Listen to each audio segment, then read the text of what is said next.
Bienvenue sur la matinale rentable, ici Yann Darwin, on est en direct ensemble ce mercredi entre 7h et 9h en direct. La matinale rentable, c'est quoi? C'est la seule émission qui remplit tes poches et ton cerveau. En tout cas pour les poches, on va y arriver. Pour le cerveau, ça dépend comment t'es armé, on va tout faire. Bienvenue dans cette émission, on est ensemble pour 2 heures, on est en direct, il y aura des invités. Il y aura un invité de marque aujourd'hui à 8h, l'invité de 8h, ce sera Asher aujourd'hui parce qu'on va beaucoup parler de crypto forcément avec ce qui se passe en ce moment. Salut au chat, je précise que nous sommes en direct sur toutes les plateformes, on est sur Twitch, on est sur Facebook, on est sur YouTube, on est sur LinkedIn carrément, on est sur LinkedIn. C'est quand même relativement fou. On est en direct partout, vous allez pouvoir regarder ces lives, ce live et ces lives, parce que on va en parler juste après, peut-être qu'on va renouveler l'expérience. Vous allez pouvoir les regarder en vidéo bien sûr, et pour ceux... Et c'est pour ça, c'est tout le sens de cette matinale, pour ceux qui sont en voiture, pour ceux qui sont au sport, pour ceux qui sont au travail éventuellement, vous allez pouvoir aussi l'écouter simplement en audio. Bien sûr, je vais partager parfois des choses, des graphiques, des écrans, mais je commenterai, je ferai en sorte que ça soit aussi intelligible si tu es uniquement en audio. Comment ça va le chat là? Vous êtes chaud? Alors je précise également sur le chat, et bienvenue à tous, que... forcément, hein, on privilégie certains, on ne peut pas être partout, il va falloir privilégier certaines choses. Donc, je prendrai les commentaires sur Twitch ou sur YouTube, et pas sur tous les réseaux, parce que je ne peux pas être partout. Donc privilégiez Twitch ou YouTube pour voir ces lives-là. Et également, sur ces plateformes-là, seuls les abonnés peuvent commenter. Donc soyez abonnés, s'il vous plaît, vous savez que ça aide beaucoup la chaîne. Et ça permet aussi d'éviter le spam et ce genre de choses. On a des gens qui sont à Tahiti, salut Laurent, il est 20h à Tahiti, ah, c'est pas la matinale, c'est c'est pas la matinale à Tahiti, mais c'est pas grave, ça fonctionne aussi. J'espère que vous êtes chaud. La matinale rentable, on va péter la gueule de ta journée de façon impaire. Tu connais l'histoire, tu connais la chanson. Avec moi, on parle finance, investissement, bourse, immobilier.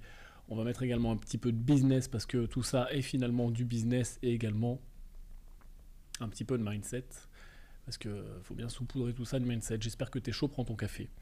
On va commencer cette première émission. On est sur un test, on va voir ce qui se passe. J'espère qu'on pourra renouveler l'expérience. Je compte sur votre soutien. Je compte sur le fait que vous pétiez la gueule du pouce, peu importe là où vous vous trouvez, ou du cœur, ou peu importe ce qui se passe sur la plateforme où vous vous trouvez. Et ben voilà, hein, vous allez voir, il va se passer des surprises, il va se passer pas mal de séquences. Je l'ai dit tout à l'heure, pour ceux qui n'étaient pas encore là, à 8h, l'invité de 8h, ça sera Asher, on discutera de crypto. On va déjà commencer à parler de crypto un petit peu plus tôt parce que je vais replacer un petit peu le curseur là où on se trouve, ce qui se passe. Et ensuite, avec Asher, on ira plus loin dans les commentaires, les questions. Vous allez également pouvoir m'appeler en direct aujourd'hui. Certains d'entre vous, on va pouvoir se parler. On pourra se parler en direct et vous pourrez également poser des questions à l'invité. Je vous donne pas tout de suite le numéro, sinon je sais que ça va partir en sgeg total, mais vous allez avoir bientôt le numéro pour pouvoir intervenir en direct sur cette émission. Je pense que ça risque d'être rigolo. Voilà, est-ce que vous êtes chaud? On y va, c'est parti. Eh oui, comme dans toute bonne émission, il y aura énormément de jingles. Tu sais que j'aime faire des jingles à la bouche, mais je fais également des jingles complètement enregistrés. Je suis chaud, on est parti. Première, finalement, partie. Parlons de l'économie. L'économie en 10 minutes, il est 7h05. Bienvenue, vous êtes sur la matinale rentable, 7h, 9h en direct. L'économie en 10 minutes, qu'est-ce qui se passe? Qu'est-ce qui influe sur l'économie en ce moment? C'est très simple. Les grands titres. 1. On vient de passer 8 milliards d'êtres humains sur Terre. Les gars, on est 8 milliards, officiellement en tout cas, depuis hier, 8 milliards d'êtres humains sur Terre. Ça commence à faire beaucoup, et quand on regarde les projections et les courbes, on voit que ça va continuer d'augmenter. Est-ce que c'est bien, est-ce que c'est pas bien par rapport à plein de sujets? C'est beaucoup trop vaste et beaucoup trop philosophique pour qu'on en fasse le tour ici, mais en tout cas moi je vois ça comme une opportunité. Je préfère toujours voir le verre d'eau à moitié plein qu'à moitié vide, tout simplement.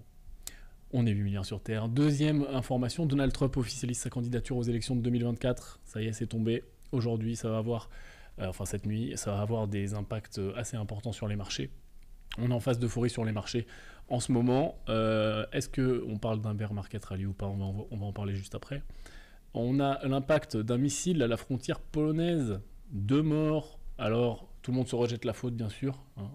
Les États-Unis disent que c'est les Russes disent que c'est l'Ukraine ou les États-Unis, et ainsi de suite. En tout cas, il y a eu 2 morts. Pile sur un village qui est juste derrière la frontière, côté Pologne, mais avec la frontière ukrainienne. On craignait une escalade des tensions, et puis ça se passe plutôt relativement bien.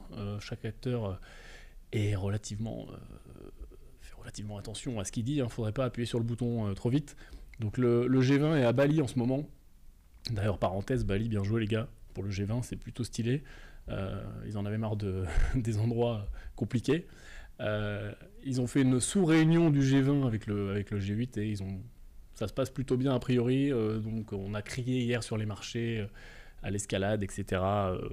Comme d'habitude, hein, envoyer les bombes nucléaires. Ça se passe plutôt bien pour l'instant, en tout cas. L'inflation. Parlons d'inflation. Et on va faire un gros point sur l'inflation et justement les marchés et où est-ce qu'on en est maintenant. Alors, tu l'as peut-être vu, les chiffres sont sortis hier en France. En France, on est encore sur une augmentation. On est à 6,2% hier, year on year. Ce que je te propose, c'est que comme sur les points de marché, on aille faire un tour sur le terminal et qu'on parle de ce qui se passe sur le marché qui nous intéresse et qui drive tous les autres, c'est-à-dire les États-Unis. Et on va voir qu'il y a pas mal de liens. Et il y en avait énormément jusqu'à dernièrement, jusqu'à ce qu'il y ait un espèce de Black Swan qui se passe avec FTX. Il y a énormément de liens quand même entre les cryptos et le marché actions, et il y en a de plus en plus. Alors, côté CPI, on en avait parlé très rapidement. Month on month, on a bien atteint notre pic, en tout cas actuellement, ce qu'on pense être un pic qui a eu lieu en juin, donc depuis on décline. Alors, on n'est pas négatif, attention, hein, on ralentit notre accélération. C'est quand même très différent d'être négatif, c'est-à-dire qu'on va moins vite dans l'accélération. Toujours est-il que ça suffit au marché, puisque le marché anticipe, s'il part du principe qu'on va moins vite dans l'accélération, il part du principe qu'on va passer en négatif, et il part du principe qu'il faut pricer tout ça, et que ça va possiblement, vrai ou pas, on va en parler, provoquer un pivot de la Fed. En tout cas, c'est ce qui se passe. Donc, on a toujours les parties qui nous intéressent, hein, qui pour le coup tirent vers le bas l'inflation. C'est les énergies qui forcément avaient explosé. On a tous en tête le post-Covid avec le pétrole qui explose et puis la partie guerre dont on parlait juste avant avec les énergies, notamment le gaz qui explose.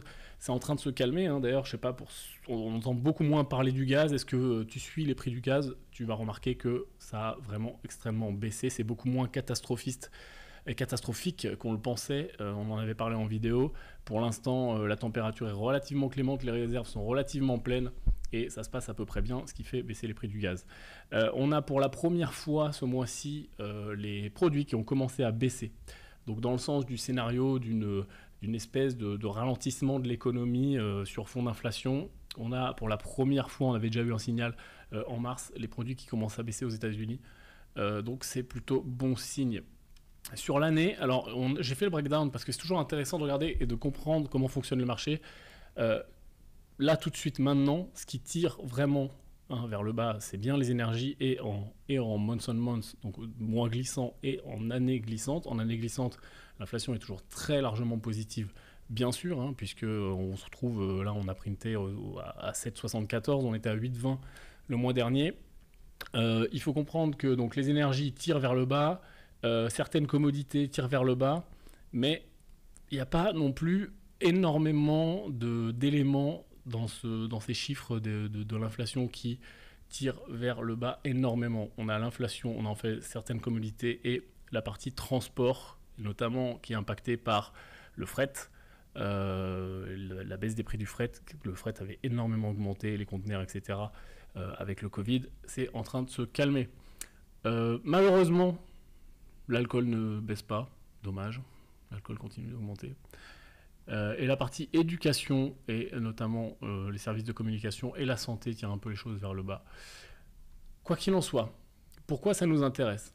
Ça nous intéresse pour une simple raison. Le but du jeu n'est pas de se dire « Ok, super, les prix augmentent, les prix baissent, au quotidien, ma baguette me coûtera plus cher. » Enfin, c'est quand même bien sûr vrai, mais on voit qu'en France, c'est différent de ce qui se passe aux États-Unis. Et en France, si je devais faire un parallèle, on se trouve plutôt là. Pour ceux qui n'ont pas l'image, on avait pensé qu'on faisait un pic aux États-Unis également en début d'année, en fin de premier trimestre, en mars. On avait vu un plus haut, on avait baissé le mois suivant, les marchés pareil, avec l'été qui arrive, avaient pris un espèce de run, et on criait déjà au fait, ou en tout cas on était peut-être dans le scénario d'avoir vu un top, et donc on a fait un petit trou, hop, et on est reparti à la hausse, et c'est exactement ce qui est en train de se passer en France. Actuellement, je pense qu'on a le retard habituel français et européen sur l'économie.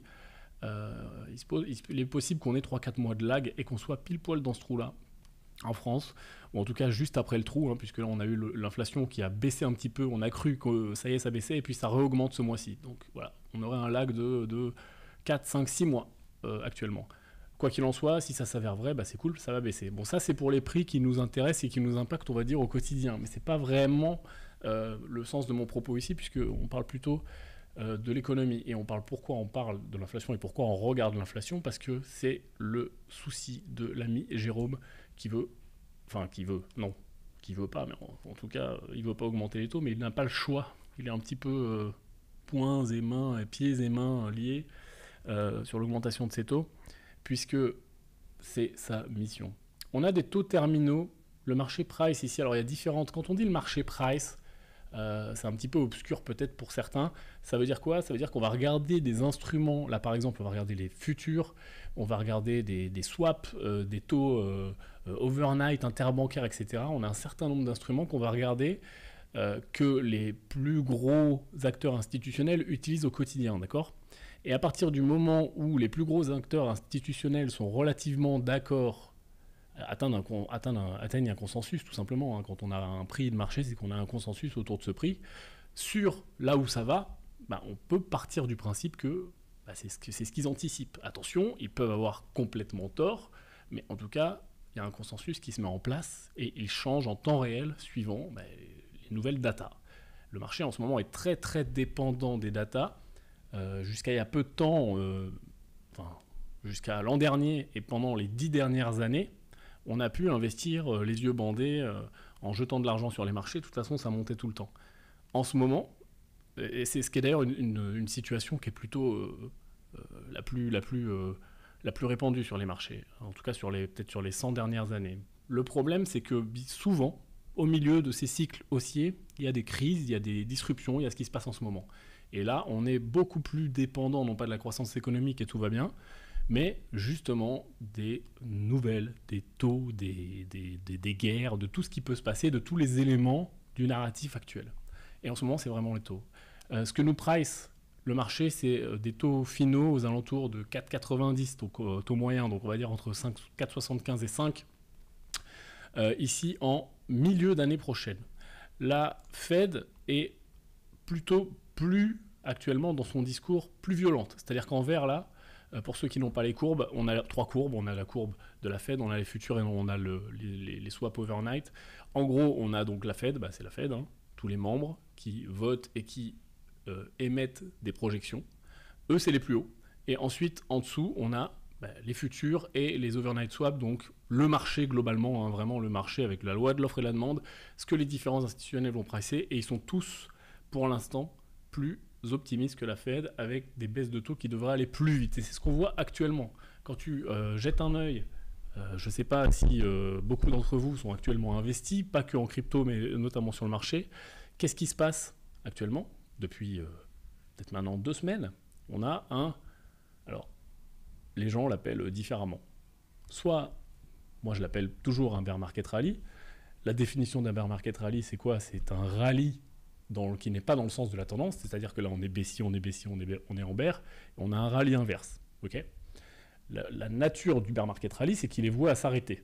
C'est qu'il est, en tout cas, si on sait un bear market rally, okay, c'est-à-dire qu'il est voué à s'arrêter parce qu'il est lié à des bonnes nouvelles. En effet, les chiffres de l'inflation ont surpris dans le bon sens. Le marché priçait que ça allait changer, enfin arrêter d'accélérer moins vite que la baisse de l'accélération. C'est dur de pas dire ça baisse, parce que ça ne baisse pas, ça accélère moins vite. Et donc le marché pensait que ça accélérerait plus vite que le moins vite que c'est en train de faire, enfin t'as compris. Et donc du coup le marché a été surpris dans le bon sens, et on anticipe, une partie des acteurs anticipe ce pivot de la Fed, et on part du principe que le pivot de la Fed serait super salvateur et que ça repartirait super bullish. Sauf que ce que je me suis amusé à faire, c'est chercher des datas. sur, ok, si demain, la Fed pivote, alors attention, on va définir pivot aussi, parce qu'il y a pivot et pivot.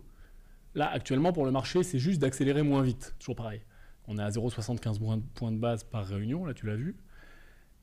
Demain, si on est à 0,50 ou 0,25, le marché va estimer que, en tout cas c'est vraiment le mood actuel, qu'on pivote. Alors que c'est pas ça le pivot. Hein. Le pivot, c'est on arrête, hein, on baisse les taux, on reprend le QE. Ça, c'est un pivot. Mais toujours est-il que, s'il y a un pivot demain, moi je te parle de, ok, il y a un truc qui pète dans l'économie, et la Fed dit, oula, on est allé trop loin, on baisse les taux, on reprend le QE.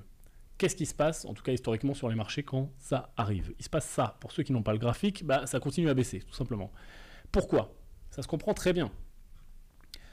Quand la Fed a besoin de refaire partir le stimulus, ok, les différents stimulus, parce que c'est pas d'hier, hein. On va baisser les taux, on va envoyer du QE. Okay, donc on va injecter des liquidités dans l'économie, et notamment au niveau des banques, pour que les banques soient mieux capitalisées, pour qu'elles puissent prêter, pour qu'elles puissent générer, stimuler l'économie. Okay, si la Fed a besoin de faire ça, ce qui n'est pas une intervention naturelle, normalement elle aime bien pas trop interférer. Si elle a besoin d'arriver à ce niveau d'interférence, c'est pourquoi? Bah, c'est tout simplement parce que l'économie est en galère. Parce qu'il y a un truc qui a pété, ou parce qu'il y a un Black Swan, ou parce qu'il y a un enchaînement d'actions, un truc qui arrive, genre le Covid, la dernière fois, voilà, tout est fermé, oulala, ça va être compliqué.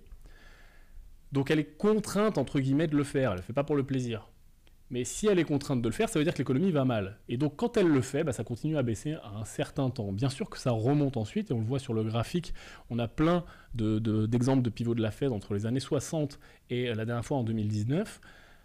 Ça continue à baisser pendant un certain temps, avant que les effets se passent, parce qu'il y a toujours un lag. Il faut que les taux et les baisses de taux se répandent dans l'économie, il faut que les nouvelles liquidités se répandent et soient utilisées, tu vois. Donc quand on parle de signature de prêt, quand on parle de choses comme ça, il faut forcément le temps que ça se passe. C'est-à-dire que, je sais pas, si tu as déjà signé un prêt pro, ou un prêt tout court, ou un prêt IMO, ça prend du temps. C'est pas, j'arrive à la banque, salut, je voudrais un prêt, merci. Tu vois, sur un malentendu. On sait jamais, sur un malentendu, ça peut marcher. Sauf que ça marche pas comme ça. Le problème, c'est que tu arrives à la banque et il se passe 1 mois, 2 mois, 3 mois. C'est exactement pour ça qu'il y a du lag. Je prends un exemple simpliste, mais c'est pour ça. Et c'est aussi pour ça que, étant donné qu'il y a un truc qui a pété, ça continue à baisser. Donc attention avec le narratif du pivot, et c'est pour ça que je parle d'un bear market rally, parce qu'on est encore beaucoup trop tôt pour dire que l'économie est sauvée. Je pense qu'il y a des gens qui sont beaucoup trop catastrophistes et que l'économie est peut-être beaucoup moins mal en point que ce qu'on pense, mais en tout cas, le re-rallye et ça monte tout le temps, on en est encore loin.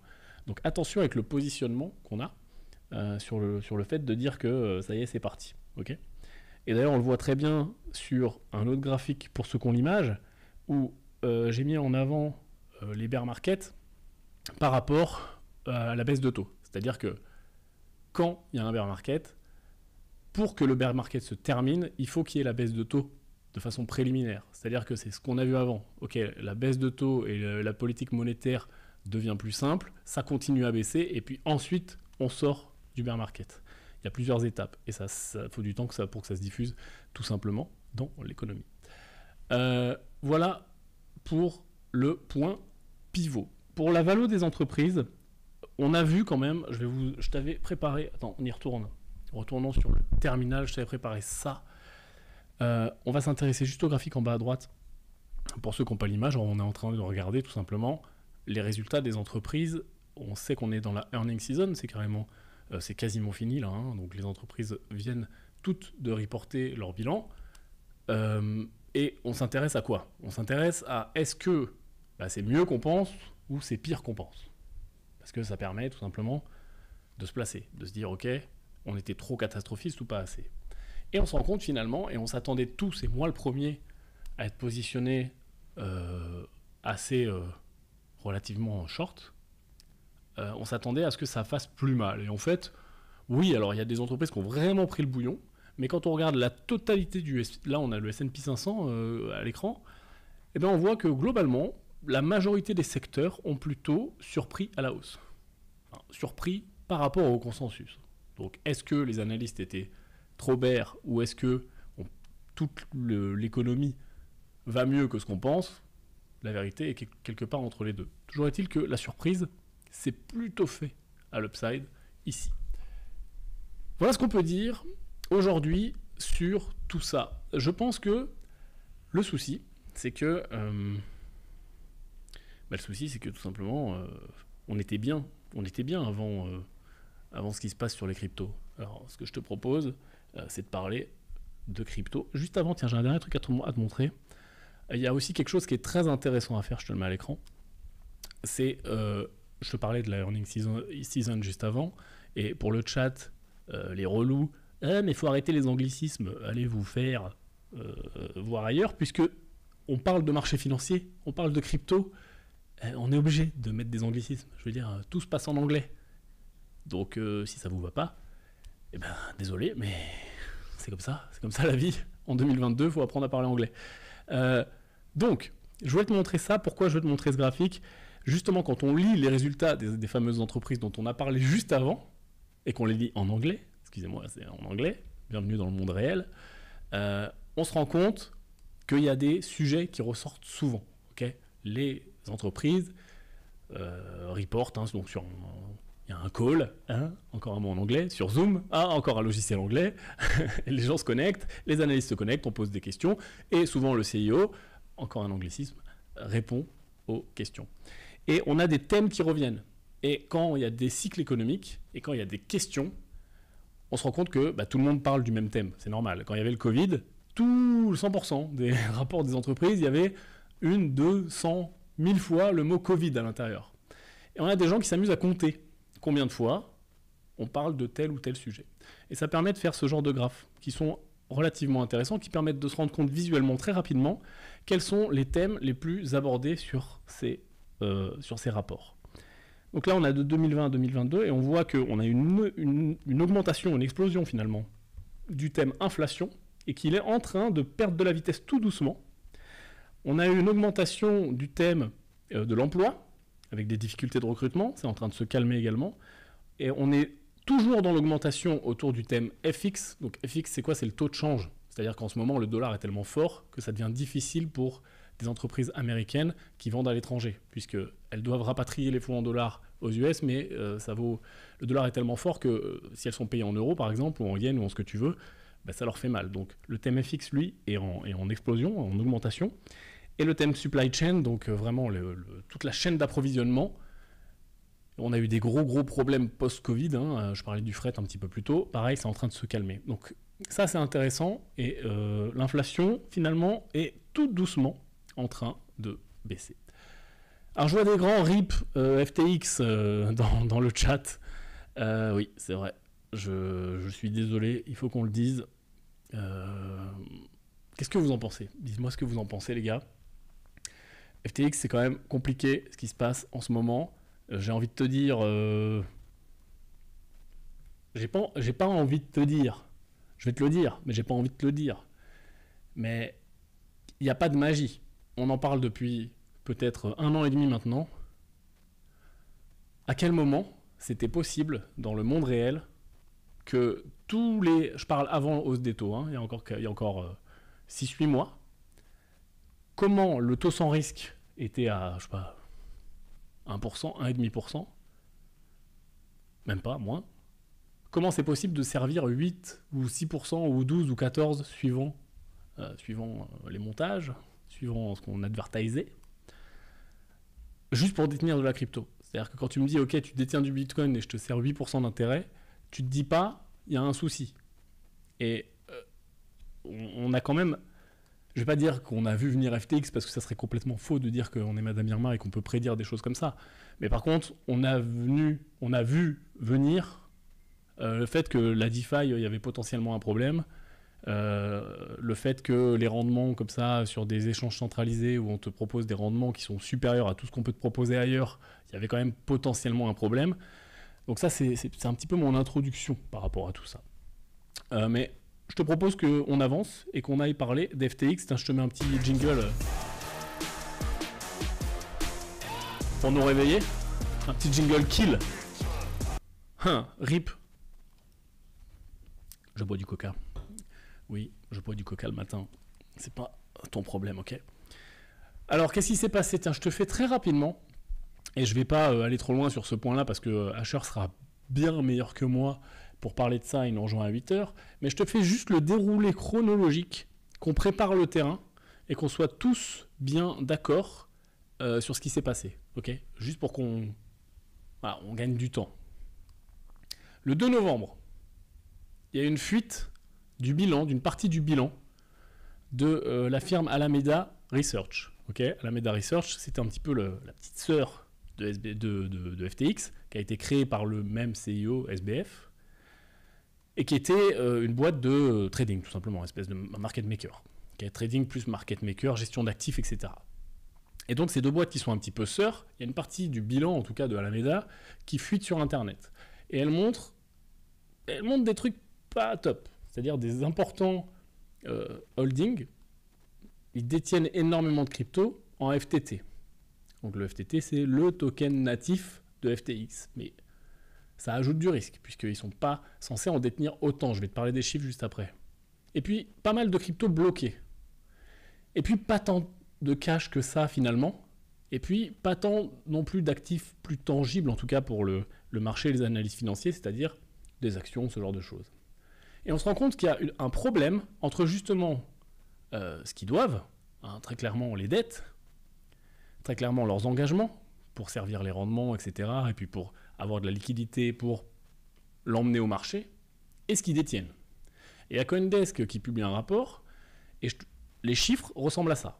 8 milliards de dettes, ça fait beaucoup, contre 14 milliards d'actifs. Alors comme ça, tu te dis, ah bon, ils avaient plus d'actifs que de dettes. Mais le problème, c'est qu'ils ont creusé comment c'était constitué. Et en fait, on a 3,6 milliards de FTT, ok, donc ça devient compliqué, dont 2,6 qui sont déjà collatéralisés ailleurs, donc finalement il n'y en a plus que 1 milliard disponible maintenant. Il y a 3 milliards d'autres cryptos, et il y a notamment pas mal de sols, sauf qu'il y en a une grande partie qui est bloquée, pareil, collatéralisée ailleurs. Il y a seulement 134 millions de dollars, contre 8 milliards de dettes, 134 millions, c'est ridicule. Et il y a 2 milliards en equity security, donc en actions principalement, actions et assimilées sur le marché. Donc qu'est-ce qu'on fait quand on est analyste à ce moment-là ? On va chercher à trouver la valeur réelle, et notamment, pas seulement la valeur réelle, mais la valeur liquide. Les analystes, ils ont fait quoi ? Ils ont dit, ok, si demain il y a un problème avec Alameda Research, c'est qu'il faut vendre un maximum d'actifs pour garantir ces 8 milliards. Combien ça fait ? On va prendre, sur les actions, on va prendre souvent un discount de 10-20%. Donc ok, les 2 milliards, il en reste pas mal. Les 134 millions de cash, ok, 134 millions de cash. Mais après, tout le reste, le FTT, on peut le discounter, c'est une crypto, donc c'est super volatile. On peut le discounter de 30, 40, 50%. Les sols, il y en a une partie qui est bloquée, donc qui ne rentre même pas dans l'équation, etc., etc. Et donc, à la fin, on arrive à un chiffre qui est de plus de 2 fois plus de dettes que finalement d'actifs. Donc énormément de leviers. Et le problème, c'est que quand on parle en milliards de leviers, ça peut s'effondrer très rapidement. Ça, c'était le 2 novembre. Il y a très peu de temps finalement. Tout ça, c'est sorti le 2 novembre.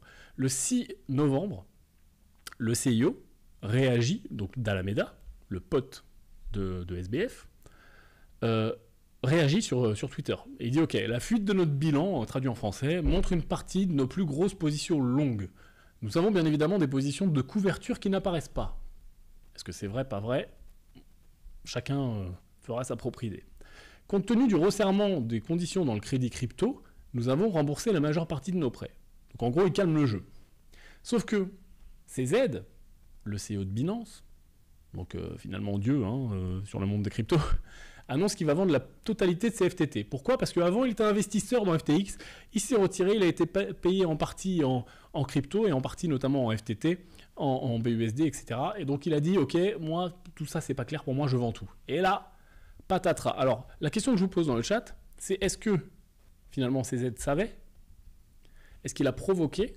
Est-ce qu'il a volontairement dit, si je fais cette déclaration, forcément il le savait, je veux dire, tout le monde le sait maintenant. Quand tu as Elon Musk qui fait un tweet, tu as une crypto qui monte ou qui descend. Donc est-ce que CZ savait ? Est-ce qu'il a voulu manipuler, entre guillemets, non pas le cours, mais carrément les sociétés et les gens pour récupérer, peut-être qu'à l'époque il voulait vraiment racheter, on ne sait pas, ou pour éliminer un concurrent ? Je vous laisse les choses ouvertes, dites-le moi dans le chat, on verra un petit peu ce que vous pensez.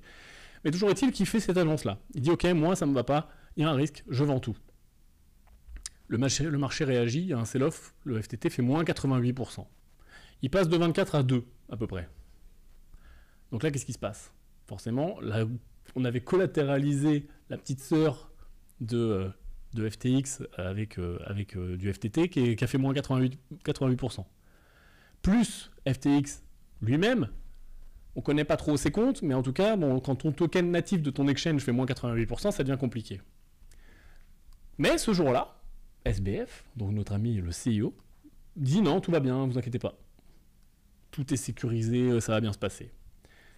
Après, il change un petit peu d'avis. Il dit ah, ça va pas si bien que ça, mais Binance va nous racheter. Et Binance dit également oui, en effet, on est en train, tout ça c'est le même jour, hein, ça va vite, c'est de la crypto. Binance dit en effet, on est en train d'étudier le rachat de FTX. C'est pour ça que, est-ce qu'il n'y a pas un peu de provocation? Mais bref. Il dit on est en train d'étudier le rachat de FTX, on entre en phase de due diligence, la phase de due diligence, encore un anglicisme. C'est quoi? C'est tout simplement on étudie la boîte. Il faut savoir que sur ce genre de transaction, ces phases de due diligence normalement durent un minimum, en mettant les meilleurs analystes, les avocats, tout ce que tu veux, un minimum d'un mois. Et c'est vraiment genre, je suis fou. Sauf que le lendemain, non, 2 jours après, on était le 8, maintenant on est le 10. Le 10 novembre, Binance, très officiellement, dit on ne donnera pas suite. La due deal la plus rapide de l'Ouest. Ça révèle qu'il y a vraiment un très gros problème. C'est-à-dire qu'ils ont commencé à regarder, ils ont fait non, c'est bon, ça sert à rien. Qu'est-ce qui se passe? Là, le total market cap crypto baisse de 25%, 24%, les cryptos s'effondrent. Ensuite, il y a eu un rebond, et puis on est en train de latéraliser maintenant. Et le 11, donc le lendemain, FTX annonce officiellement sa procédure de faillite. En tout cas, le Chapter 11 aux États-Unis, qui ressemble plus à une procédure de sauvegarde en France. Mais globalement, c'est la merde. Il faut savoir que ce Chapter 11 a à peu près 20% de réussite. En gros, ce qu'il faut faire là, c'est de trouver quelqu'un qui est capable de sauver la boîte, donc des investisseurs ou un investisseur, et faire des contrats avec tous ces gens-là pour sauver la boîte. Sauf que aujourd'hui, on parle d'un trou de 2... Alors les plus optimistes disent 2 milliards, et les plus pessimistes disent jusqu'à 6 milliards. On va dire 4 milliards, quoi. Donc, faut y aller quand même. Les retraits sont bloqués sur FTX, beaucoup de gens ont perdu de l'argent. Pour ne pas améliorer les choses, le 12, donc le lendemain encore, ça va vite hein, les cryptos, hein. Le 12, hack de FTX. FTX est hacké dans la nuit par un hacker, peut-être apparemment un employé ou un proche de l'entreprise, mais toujours est-il que quelqu'un vole 370 millions de plus sur les fonds bien sûr des clients qui sont en train d'être le plus vite possible sauvegardés, mis sur des cold wallets, etc. parce qu'on est en procédure de sauvegarde et forcément il va falloir rembourser un maximum de gens ou en tout cas essayer de rembourser un maximum de gens et dans l'ordre des créances, donc forcément on est en train de faire plein de manipulations. J'imagine qu'il y a des failles de sécurité à ce moment-là parce que quand on est dans l'urgence on fait toujours des conneries et patatras, 370 millions de dollars de plus qui partent. Ça va être tout noir. Ça va être tout noir, c'est vraiment très chiant.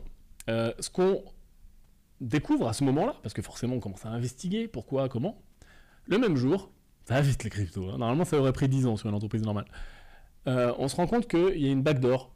Qu'est-ce qu'une backdoor informatiquement? C'est une porte dérobée en français, c'est-à-dire qu'on vient cacher un bout de code, on vient cacher quelque chose dans un système pour pouvoir passer par derrière. Tout simplement comme son nom l'indique, c'est-à-dire pour pouvoir réaliser une action sans que les tiers s'en rendent compte. Et donc, apparemment, on accuse en tout cas le CEO, donc le fameux SBF, d'avoir lui-même placé cette backdoor, cette porte dérobée, pour déplacer des fonds sans prévenir son board, sans prévenir l'entreprise, sans prévenir personne. Et apparemment, il faisait des trucs un peu chelous. Est-ce qu'il tradait? Est-ce qu'il renflouait d'un côté? On ne sait pas. Toujours est-il, c'est qu'il y a beaucoup d'argent qui est sorti par cette backdoor, et peut-être que d'ailleurs le hack est passé également par là.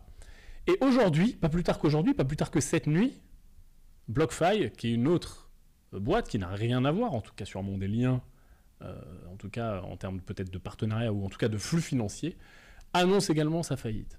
Et là, ce qu'on est en train de voir, et ce qu'on est en train de se demander, et on verra ça avec Casher, ce sera peut-être ma première question, c'est pourquoi, qu'est-ce qui se passe, et est-ce que finalement on est en train d'assister à un espèce de Lehman Brothers des cryptos. Pendant la grande crise financière, il y a plus de 10 ans maintenant, 15 ans, Lehman Brothers a été la première grande institution financière à faire défaut. On se rappelle tous des employés qui sont dans la rue avec leur carton, l'enseigne qui est démontée dans la nuit, etc. Et derrière, ça a entraîné une cascade de faillite, ou en tout cas de procédures de sauvegarde, ou de très gros problèmes, ou beaucoup d'argent perdu. Et ça s'est même répandu au monde entier. C'est-à-dire que ce qui est parti de Lehman Brothers, en tout cas, ce qui n'est pas parti de Lehman Brothers, mais la première brique visuelle, télévisuelle, j'ai envie de te dire, dans les news, dont tout le monde parle, a été Lehman Brothers. Et ensuite, on a vu un enchaînement, comme des dominos, qui se pètent la gueule, et énormément d'institutions ont été en galère. Et ça a créé une crise, une des plus grandes crises du siècle, en tout cas au niveau monétaire, au niveau financier. Est-ce qu'on est au début de ça? Parce que là, on voit une première faillite, on voit une deuxième faillite, parce que Alameda Research aussi entre en faillite a priori. Donc, bon, c'était 2 boîtes sœurs, ok.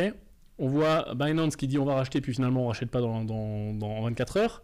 On a ensuite, 4 jours après, une nouvelle boîte qui annonce des faillites. On a Celsius, où il y a eu des problèmes un petit peu avant, qui était quand même assez important. On a tout ce qu'on a connu, etc. Est-ce qu'on est en train de voir des dominos ou pas? Où tout ça va s'arrêter? C'est ma question. Toujours est-il, c'est que je voudrais une pensée émue, finalement, pour tous les gens qui ont perdu de l'argent. Il y en a sûrement qui sont connectés, qui avaient des fonds sur FTX, parce qu'on parle quand même d'un gros exchange. Il y a très peu de chances, je vais être complètement clair avec vous, que vous envoyez le moindre centime, puisque quand il y a un trou qui est aussi gros, je vous rassure qu'il y a dans la cascade des créanciers, il y a des gens qui sont avant l'utilisateur. L'utilisateur, ça va être le dernier. Le pauvre gars qui avait son compte sur FTX, ça va être le dernier dans la cascade. Avant, on va payer les banques, parce qu'il y avait sûrement des prêts bancaires. On va payer les actionnaires, éventuellement, les investisseurs. On va payer, il y a peut-être des obligations. Je ne sais pas comment est structuré le capital stack là-dessus, mais en tout cas, on va payer à peu près tout le monde avant les utilisateurs. Et ça, plus le trou, plus des actifs perdus, plus le hack, etc., je ne vois pas comment la moindre personne va récupérer un centime. Éventuellement, peut-être que les utilisateurs américains vont être un petit peu plus protégés parce que la loi américaine n'est pas la même, donc il y a plusieurs licences, notamment sur FTX, sur ce genre de firme. Et donc peut-être que les Américains, le législateur américain protège l'Américain, je ne sais pas si c'est bien, si c'est pas bien, mais en tout cas l'Américain est plus protégé, en tout cas au niveau des licences, pour ce genre d'exchange. Et donc s'il y a déjà des clients à rembourser, ce sera d'abord les Américains. Donc malheureusement les amis, moi, je pense pas que les Américains seront remboursés non plus, mais malheureusement ça pue un petit peu le caca, j'ai envie de dire. Vraiment, genre, voilà, ça pue, ça sent pas bon. Maintenant, quels enseignements on peut en tirer? Et j'aimerais quand même qu'on en tire quelque chose. Parce que c'est toujours pareil. On n'est pas là pour dire les cryptos c'est pas bien, n'investissez pas, etc. C'est complètement faux. Par contre, mon discours, et je pense qu'il est important de le répéter, de le comprendre, c'est que il y a un timing dans la vie. Il y a un timing dans l'investissement. Et il y a la notion de time value of money, et il y a l'importance autour de tout ça, et de la stratégie. Ok. Et je sais que plein de gens en ce moment ont perdu de l'argent, mais je voudrais appuyer, parce que l'expérience coûte cher, et je voudrais appuyer sur les erreurs à ne pas refaire sur les prochains cycles ou dans d'autres investissements. Okay. La première erreur à ne pas refaire, je pense, que j'ai vu et revu, c'est je ne retire pas parce que je ne veux pas payer d'impôts. Ou alors je ne prends pas mes plus-values parce que je ne veux pas prendre mes plus-values, parce que j'ai un chiffre dans la tête, parce que je veux être retraité, parce que je veux faire 1 million, parce que je veux mettre la daronne à l'abri ou j'en sais rien. J'ai un truc dans ma tête, et donc du coup, pour une raison qui est totalement inventée par moi-même.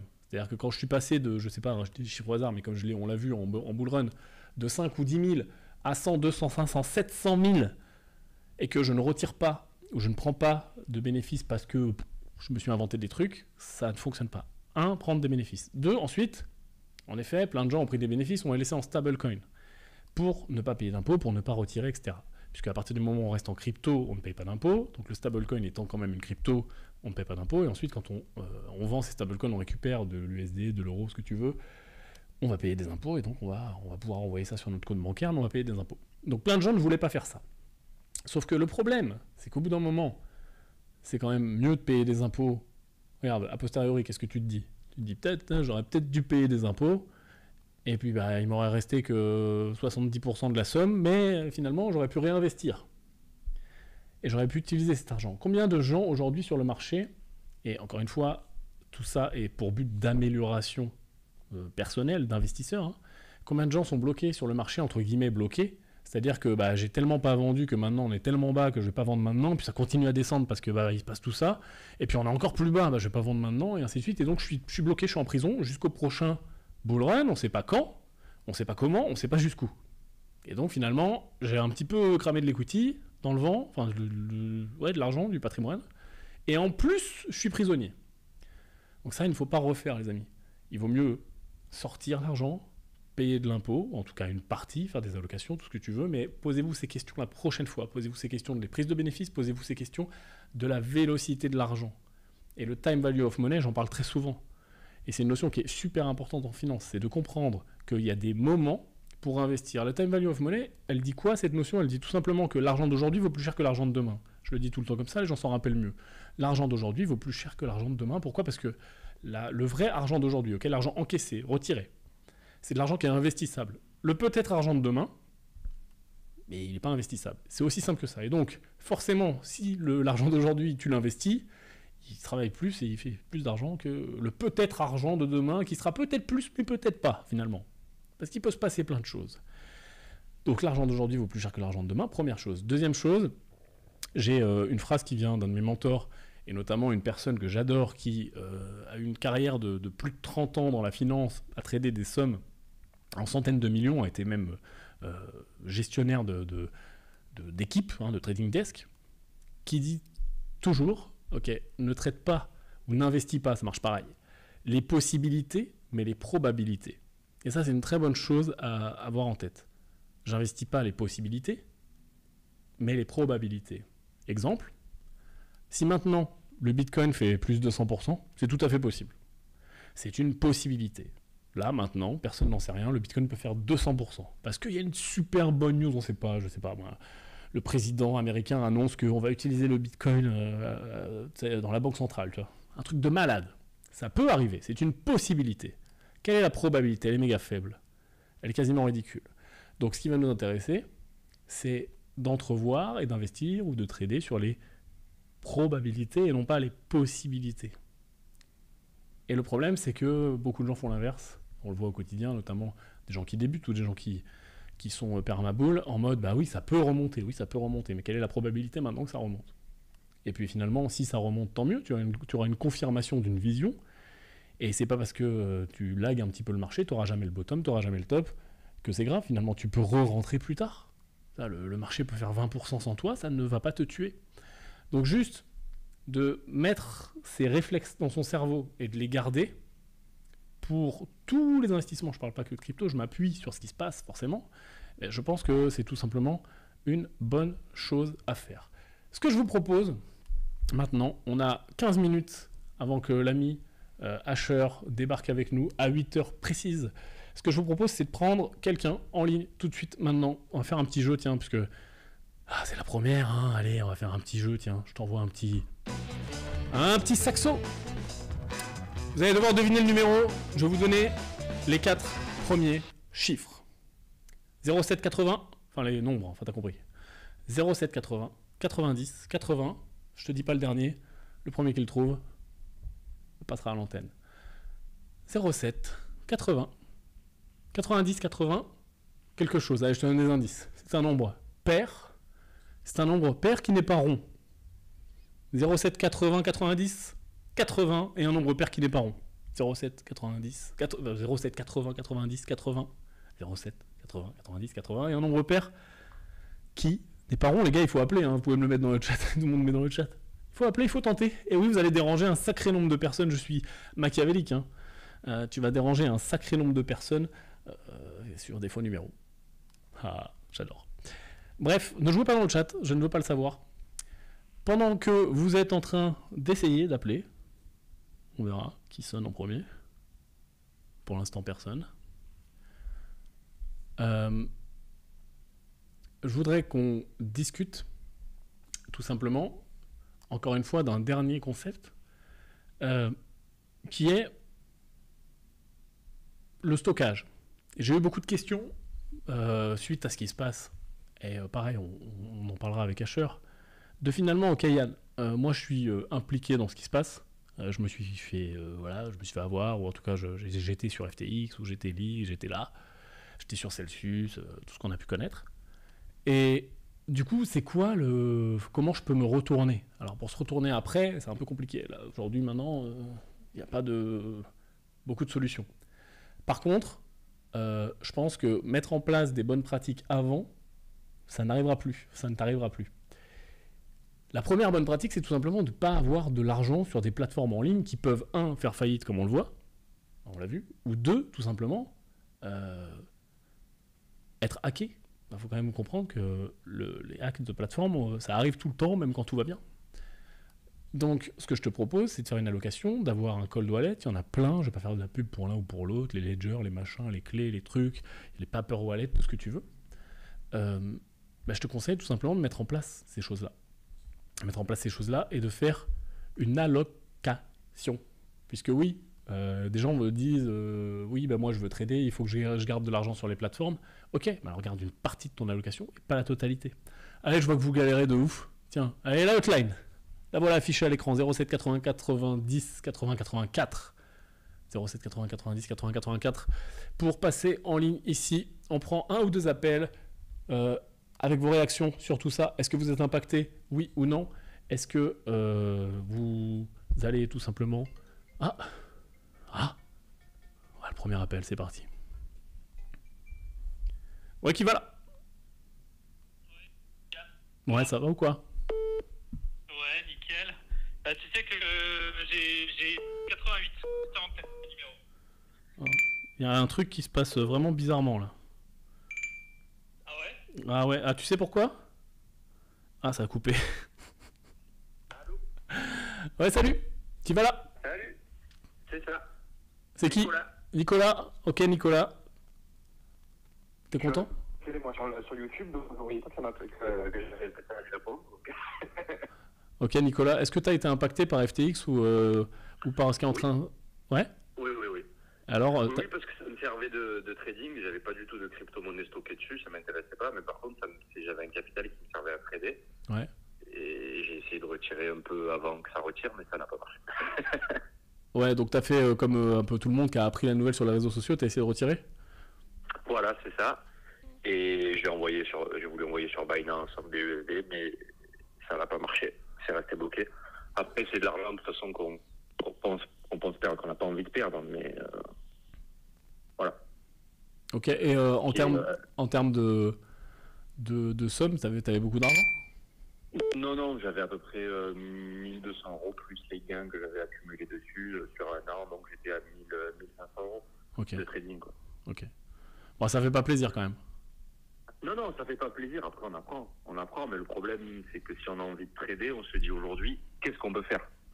Parce que c'est un peu tout pareil. Est-ce que les DEX sont comme des YDX, je le dis à la française? C'est intéressant. Comment faire pour trader avec un peu plus de sécurité que des échanges centralisés où on n'arrive pas à voir le vrai du faux, quoi. Ouais, tu sais quoi, c'est complètement dans la liste des questions qu'on va poser à Owen dans quelques minutes, mais en effet, le problème c'est que tu mets la main dessus. Ok, on sait tous qu'il faut sortir l'argent et qu'il faut mettre ça sur des clés, ou en tout cas pour la plus grosse partie, mais le problème c'est que quand tu as besoin de liquidité, notamment pour investir ou pour trader, pour être un petit peu plus réactif, forcément t'es sur les échanges. C'est un petit peu... exactement. C'est un petit peu le problème insoluble du moment. Ouais, donc pour l'instant, on attend pour trader, d'avoir un peu plus de confirmation de certains sexes. Parce que là, je vois qu'il y a Baidu qui n'a toujours pas donné son proof of reserve, mais après, qu'est-ce que ça vaut? Voilà, on est un peu... Il y a pas mal de questions sur tout ça, quoi. Et dans le futur, tu vois ça comment? C'est-à-dire que ça t'a vacciné ou c'est genre... t'as encore du long terme, par exemple, ou tu fais juste du trading? J'ai encore du long terme. J'essaye de mettre en place un certain DCA, mais pas un DCA bête et discipliné où j'achète... ça peut être en haut, ce que j'ai fait au début, parce que moi, ça fait un an que je suis dans les cryptos. J'ai commencé mon DCA à partir du mois de janvier-février. Puis à partir du mois de mai, je me suis dit, en fait, je fais n'importe quoi, j'achète, ça fait que baisser. Donc j'ai tout revendu, j'ai tout shorté. Je me suis dit, je vais rentrer à des momentum de marché qui vont être plus intéressants. Et en attendant, mon DCA, je le mets sur des stablecoins à 6-8%, en attendant qu'il y ait un marché qui soit plus intéressant pour commencer à y investir, plutôt que de moyenner la baisse, quoi. Ouais, ok. Donc, c'est ce que je fais actuellement sur les cryptos et je tradais à côté justement pour ça. On a le problème, tu vois. C'est-à-dire que. Et c'est tout à fait normal, hein. Mais tu vois, je mets sur des stablecoins à 8, 6, 8%. Bon, alors maintenant, c'est peut-être un petit peu plus défendable, quoique. Mais c'est aussi en partie à cause de ça, finalement, tu vois, que cette crise, elle arrive. C'est que tout le monde met sur des stablecoins à Exactement. 6-8 et les exchanges, ils sont là, ok, il faut qu'on conserve 6-8. Donc ils prennent de plus en plus de risques, où il y a une espèce de Ponzi, entre guillemets, même si c'en est pas un, mais finalement, les nouveaux entrants vont aussi servir en partie à servir les anciens. Et donc, il faut toujours plus de dépôts. Et le jour où le marché se retourne, parce que ça marche bien dans un marché aussi, mais quand on arrive en bear market, le jour où le marché se retourne, il n'y a plus assez de liquidité, tout simplement, et ça se pète la gueule, quoi. Oui, exactement. Mais c'est on apprend. Ça coûte cher, mais bon, ça fait partie de l'apprentissage de la crypto pour bien se préparer pour le jour où il se passera quelque chose de plus intéressant. Ou parce qu'aujourd'hui, c'est beaucoup à l'état de projet, à part Bitcoin, Ether, le reste, c'est des possibilités, et c'est même pas des probas encore. Ouais, en effet. Ok, bah écoute, je te remercie Merci pour ton beaucoup. intervention. Je te À dis à bientôt. bientôt. Ciao, ciao. Bonne journée. Et voilà, les copains. En effet, alors c'est bien qu'on ait des gens qui sont impactés. Alors, je vois que vous êtes relativement philosophe, et c'est bien. Et heureusement, il n'y avait pas énormément d'argent. Mais je sais que des gens ont été beaucoup, beaucoup plus impactés, en tout cas. En tout cas, voilà, on va faire un tour dans le chat. Asher est avec nous dans 8 minutes. En attendant, qu'est-ce qu'on nous donne? Ah, je vois tous les numéros qui ont été posés. Ah oui, j'ai une question qui revient souvent. Tiens, je vais en profiter pour y répondre maintenant qu'on est en live. Qu'est-ce que tu utilises, Yann, comme logiciel? Alors, j'imagine que tu parles de ça. C'est un terminal Bloomberg. C'est pas vraiment un logiciel, c'est carrément un PC qui est dédié, qui est édité par la société Bloomberg. Je pense que tout le monde connaît, qui est une très grosse société justement qui fait globalement de la data et des solutions autour des marchés financiers. C'est un matériel professionnel. C'est juste un PC qui est en fait dédié à afficher de la data, mais énormément de data sur les marchés financiers. Donc on va vraiment tout trouver. On va trouver, bien sûr, au-delà des prix et des index, on va retrouver toutes les data économiques, on va retrouver les résultats des entreprises, les transcripts, on va pouvoir faire des recherches avec des critères qui sont assez puissants. On va pouvoir creuser énormément sur les matières premières. Il y a également... Alors, on n'utilise pas tout, hein, c'est-à-dire que je pense que toutes les personnes qui ont des terminaux utilisent peut-être en vrai 20-30% des capacités, parce que, étant donné qu'il est capable de tout faire, il s'adresse à tout le monde, il s'adresse à tous les professionnels. Finalement, toi, suivant ton style d'investissement, tu n'utilises pas tout. C'est-à-dire qu'avec ça, tu peux être broker. Enfin, tu peux gérer en partie les activités d'un broker ou de sell side, tu vois. Quand tu es buy side ou quand tu es investisseur ou trader ou ce que tu veux, tu ne vas pas utiliser les mêmes choses qu'un broker, etc., etc. Donc, c'est en gros pour expliquer ça le plus simplement possible. Tu es connecté en direct à tous les marchés financiers et à la plupart des fournisseurs de brokers, de liquidités, des analystes, etc., etc. Tu trouves également énormément d'analyses, énormément de data. Bien sûr, il y a un flux de news qui est immense. Bon, il y a aussi beaucoup de bruit, il faut faire attention à ce qui se passe quand on regarde les news. Mais voilà, tu peux créer sur mesure des environnements de travail. C'est vraiment super puissant. Par contre, est-ce que c'est nécessaire pour l'investisseur? Pas forcément. C'est-à-dire que c'est cool, c'est puissant, mais c'est cher. C'est-à-dire que c'est un outil professionnel. Donc là, on parle d'un délire comme 26 000 $ par an, avec la location du hardware, hein, puisque tu as un clavier qui est spécial, etc., etc. Je crois qu'on est alentours de 26 000 $, 26 500, quelque chose comme ça, avec un engagement de 2 ans en plus. Donc il faut déjà pouvoir le rentabiliser, et puis il faut pouvoir l'utiliser pleinement. Okay, et en plus, c'est-à-dire que dessus, oui, il y a des choses qui sont, entre guillemets, on va dire, inédites, mais 80% de ce qu'on trouve, on va le trouver aussi sur Internet. Et parfois même sur des ressources qui sont gratuites. C'est juste que quand tu vas le faire via Internet, ça va prendre beaucoup plus de temps. Genre, je sais pas, une analyse que je peux faire sur une entreprise ou sur un point précis, sur un terminal, ça va me prendre peut-être 20 minutes, 30 minutes pour aller profondément, parce que je vais tout trouver tout de suite. Je peux le faire de la même façon sur Internet, de façon gratuite, mais ça va peut-être me prendre 2 heures ou 3. Parce qu'il va falloir agréger plein de sources différentes, ça va pas être présenté pareil, etc., etc. Là, il y a énormément de gens qui travaillent à prendre la data et à la mettre en ligne. Ils ont énormément de gens qui sont finalement data scientists, data miners, data des gens qui traitent la data, des gens qui la mettent en forme, etc., etc., dans des tableaux qui sont spéciaux, tu as une connexion avec Excel, bref, c'est bien foutu. Tu vois, je suis pas là pour en faire la pub, mais je donne la réponse qui est complète, tu vois. Par contre, est-ce que c'est nécessaire? Non. Et souvent, plein de gens, en fait, aiment bien le côté visuel, en fait. Souvent, quand je le montre, c'est peut-être une question qui revient le plus, c'est pour ça que je prends le temps d'y répondre, mais dans toutes mes vidéos où on voit des écrans du terminal, j'ai toujours la question quel logiciel tu utilises. Parce que juste les gens trouvent ça classe. Je sais pas, le style, tu vois. Pourtant, je trouve ça plutôt vieux. Enfin, je veux dire, les polices, etc., c'est relativement à l'ancienne, c'est orange, etc. Mais en fait, c'est fait pour la bonne lecture. Bon, les gens, bref, ils trouvent ça classe. Mais c'est pas parce que tu as le meilleur logiciel du monde ou la meilleure plateforme du monde que tu vas être le meilleur investisseur. Hein. Ça n'a aucun lien. On parle juste d'information et de recherche. Donc, par exemple, si tu fais de l'analyse technique et que tu t'investis à l'analyse technique, t'as pas du tout besoin de ça, tu vois. C'est plus pour faire de la macro et du fondamental. C'est AKA les choses qui comptent. Parce que les traits magiques, c'est un peu compliqué. En tout cas, de prendre des décisions purement autour de ça. Par rapport à Binance, et il nous reste 3 minutes avant que Asher arrive, on va le bombarder, ça va être génial. En tout cas, je prends vos réactions dans le chat. Par rapport à Binance et FTX, quand je vous avais demandé, est-ce que vous pensez que ça a été une manœuvre de CZ finalement pour soit faire tomber un concurrent, soit le racheter, les gens, globalement, pensent que ça sent soit la bataille, soit la manipulation. Certaines personnes, ouais, je pense qu'il a voulu être transparent. Si c'était prévu, ça donne une mauvaise image aux cryptos. C'est un petit peu partagé. Mais dans l'ensemble, j'ai l'impression que vous êtes quand même plus nombreux à penser que ça sent le narratif établi, c'est un show, c'est un beau move pour avoir le monopole. Ça me paraît logique. Voilà, on va demander son avis à Owen dans très peu de temps. Mais voilà, oui, c'est une manipulation complète, nous dit Laurent. CZ pouvait faire un ordre OTC, après les gens interprètent ce qu'ils veulent. Ouais, en effet, il y a eu des déclarations, en fait, c'est ça le truc. C'est qu'en effet, CZ pouvait vendre ses FTX et ensuite communiquer ou pas, ou y aller plus tranquillement. Là, j'ai quand même l'impression qu'il a voulu enfoncer un peu. C'est-à-dire qu'utiliser Twitter, et en plus, après, il a fait d'autres tweets. Si vous le suivez ces gens-là sur Twitter, c'est quand même intéressant. Alors attention à ne pas tomber dans la réaction de trading, hein, exactement ce qu'il ne faut pas faire par rapport à ce qu'ils disent, mais plus pour être dans l'analyse. CZ, là, il y a encore quelques jours, il a tweeté que normalement, il ne parlait pas de ses concurrents, que normalement, il ne sortait pas de sa réserve par rapport à ça, parce qu'il avait une espèce de politique personnelle de ne pas en parler, parce que ça n'amène rien, etc. Donc ça, je trouve qu'il a un vachement le double discours, où d'un côté, il te dit moi, je fais mon truc dans mon coin, je suis pour que l'écosystème il aille bien, il aille mieux, il y ait de la régulation qui se mette en place, je ne parle pas de mes concurrents, et d'un autre côté, il fait ça. Est-ce que c'est une erreur? C'est aussi possible, l'erreur humaine. Est-ce que tout simplement, il a un coup de chaud, un coup de sang?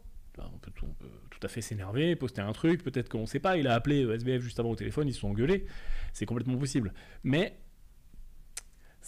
le séisme est tellement important que j'ai quand même l'impression qu'il y a soit vengeance, soit volonté de rachat, de racheter ou de rachat, il ne faut pas mélanger les deux mots, avant d'avoir vu les comptes détaillés, et puis ensuite changement d'avis, ou la volonté de détruire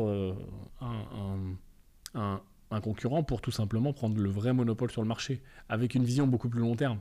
C'est-à-dire que je ne pense pas qu'il ait vu à quelques mois. C'est-à-dire que oui, tu t'attends quand tu fais ça à voir le marché se péter la gueule, mais est-ce que finalement, quand tu es un chef d'entreprise de ce niveau-là, tu te dis je vais avoir le monopole, je pense plutôt à 10 ans, mais voilà quoi. Donc je ne sais pas. À voir. On va voir ce qu'il se passe avec ça. Toujours est-il que je prends vos commentaires.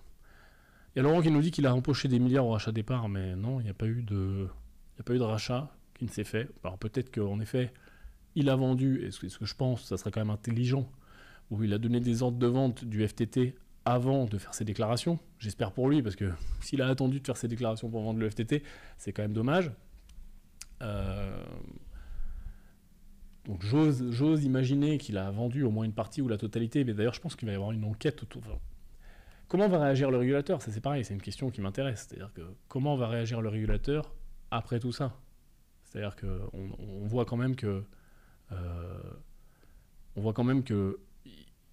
on est dans le Far West, Peut-être que l'État américain, il y a eu d'ailleurs des déclarations à demi-mot de certains porte-parole, etc. Comment est-ce qu'ils vont réagir à ça? C'est-à-dire que est-ce que la SEC va ouvrir une enquête et auditionner tout le monde? Pourtant, ça ne rentre pas dans son cadre de compétences. Je ne le pense pas, mais je ne suis pas capable de le dire. En tout cas, ce que je vous propose, c'est qu'on fasse péter un petit jingle. Tiens, on va se mettre une petite interlude tout de suite. Et juste après, préparez vos questions. On prend un cher dans quelques secondes avec nous. Il est 8h01. Nous sommes en retard, les amis. Il est 8h01. Mais ça va bien se passer. J'espère que vous êtes prêts. Préparez vos questions dans le chat et préparez vos téléphones également. On prendra certains d'entre vous par téléphone. Asher, comment tu vas? Salut Yann, comment tu vas? Ça va, Owen Simonin, alias Asher, ici en direct avec nous. J'espère que tu vas bien. J'espère qu'il n'est pas trop tôt pour toi. Je sais qu'il est trop tôt pour toi. Tôt. Ouais, je sais. Tu le sais très bien. C'est pour ça que je te le demande. Alors, il faut savoir, s'il vous plaît, gens qui nous écoutez, j'ai fait chier Owen pour être présent. C'est pas qu'il voulait pas, c'est que c'était trop tôt pour lui. Parce que c'est un jeune chef d'entreprise crypto. Les gens disent ça s'entend à sa voix. Dynamique. Non, clairement, puis tu sais, en ce moment, c'est comme c'est le bordel, t'as des calls dans la nuit, donc t'as des mecs qui sont sur d'autres fuseaux horaires, donc là c'est le 3e réveil de la même nuit, c'est dur là. Je suis vraiment désolé, mais tu sais, c'est pour le bien de l'humanité, c'est pour le bien des gens. Pour la bonne cause. Bon, est-ce que t'es chaud? Alors on va parler bien sûr de FTX. Et juste avant que tu arrives, j'étais en train de parler de la réaction du régulateur. Je sais pas si tu as écouté le début d'émission, mais on a déjà fait en tout cas la chronologie de ce qui s'est passé. Bien sûr, tu pourras rajouter des choses, mais j'ai raconté les grandes lignes dans l'ordre de ce qui s'est passé jusqu'à finalement ce qui s'est passé encore cette nuit. BlockFi qui annonce lui aussi sa possible faillite. Maintenant, ma première question c'est ça. Est-ce que tu penses que le régulateur, américain ou pas, va mettre son nez? Parce qu'on est sur des...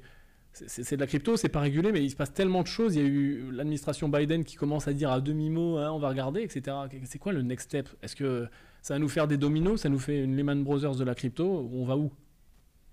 Ben, je pense que tu as 2 grosses prochaines étapes qui vont arriver, mais c'est pas possible de le savoir maintenant. La première, c'est comment la régulation va réagir. Parce que c'est la meilleure excuse possible pour mettre des normes insoutenables pour les sociétés crypto et pour venir mettre des obligations qui sont très strictes. Donc je pense qu'on va aller dans cette direction, mais ça ce sera dans un second temps et ce sera après réflexion. Après la politique elle dit un petit peu ce qu'elle veut, hein. Il y avait des élus européens qui disaient il y a 2 ans il faut interdire les gens de détenir eux-mêmes leur crypto-monnaie. C'est une honte, ils doivent aller sur des plateformes centralisées, des plateformes qui sont régulées, ils n'ont pas le droit de détenir leur crypto en direct. Et là maintenant ces mêmes politiques disent oui, on vous l'avait bien dit, la crypto c'est pas fiable, il faut pas faire confiance aux exchanges centralisés. Tu vois, donc en réalité, changer de casquette et retourner ta veste, c'est beaucoup trop facile quand tu es en politique. Tu vas utiliser les arguments de l'actualité pour conforter ta position à l'instant T et pour faire passer ce que tu veux.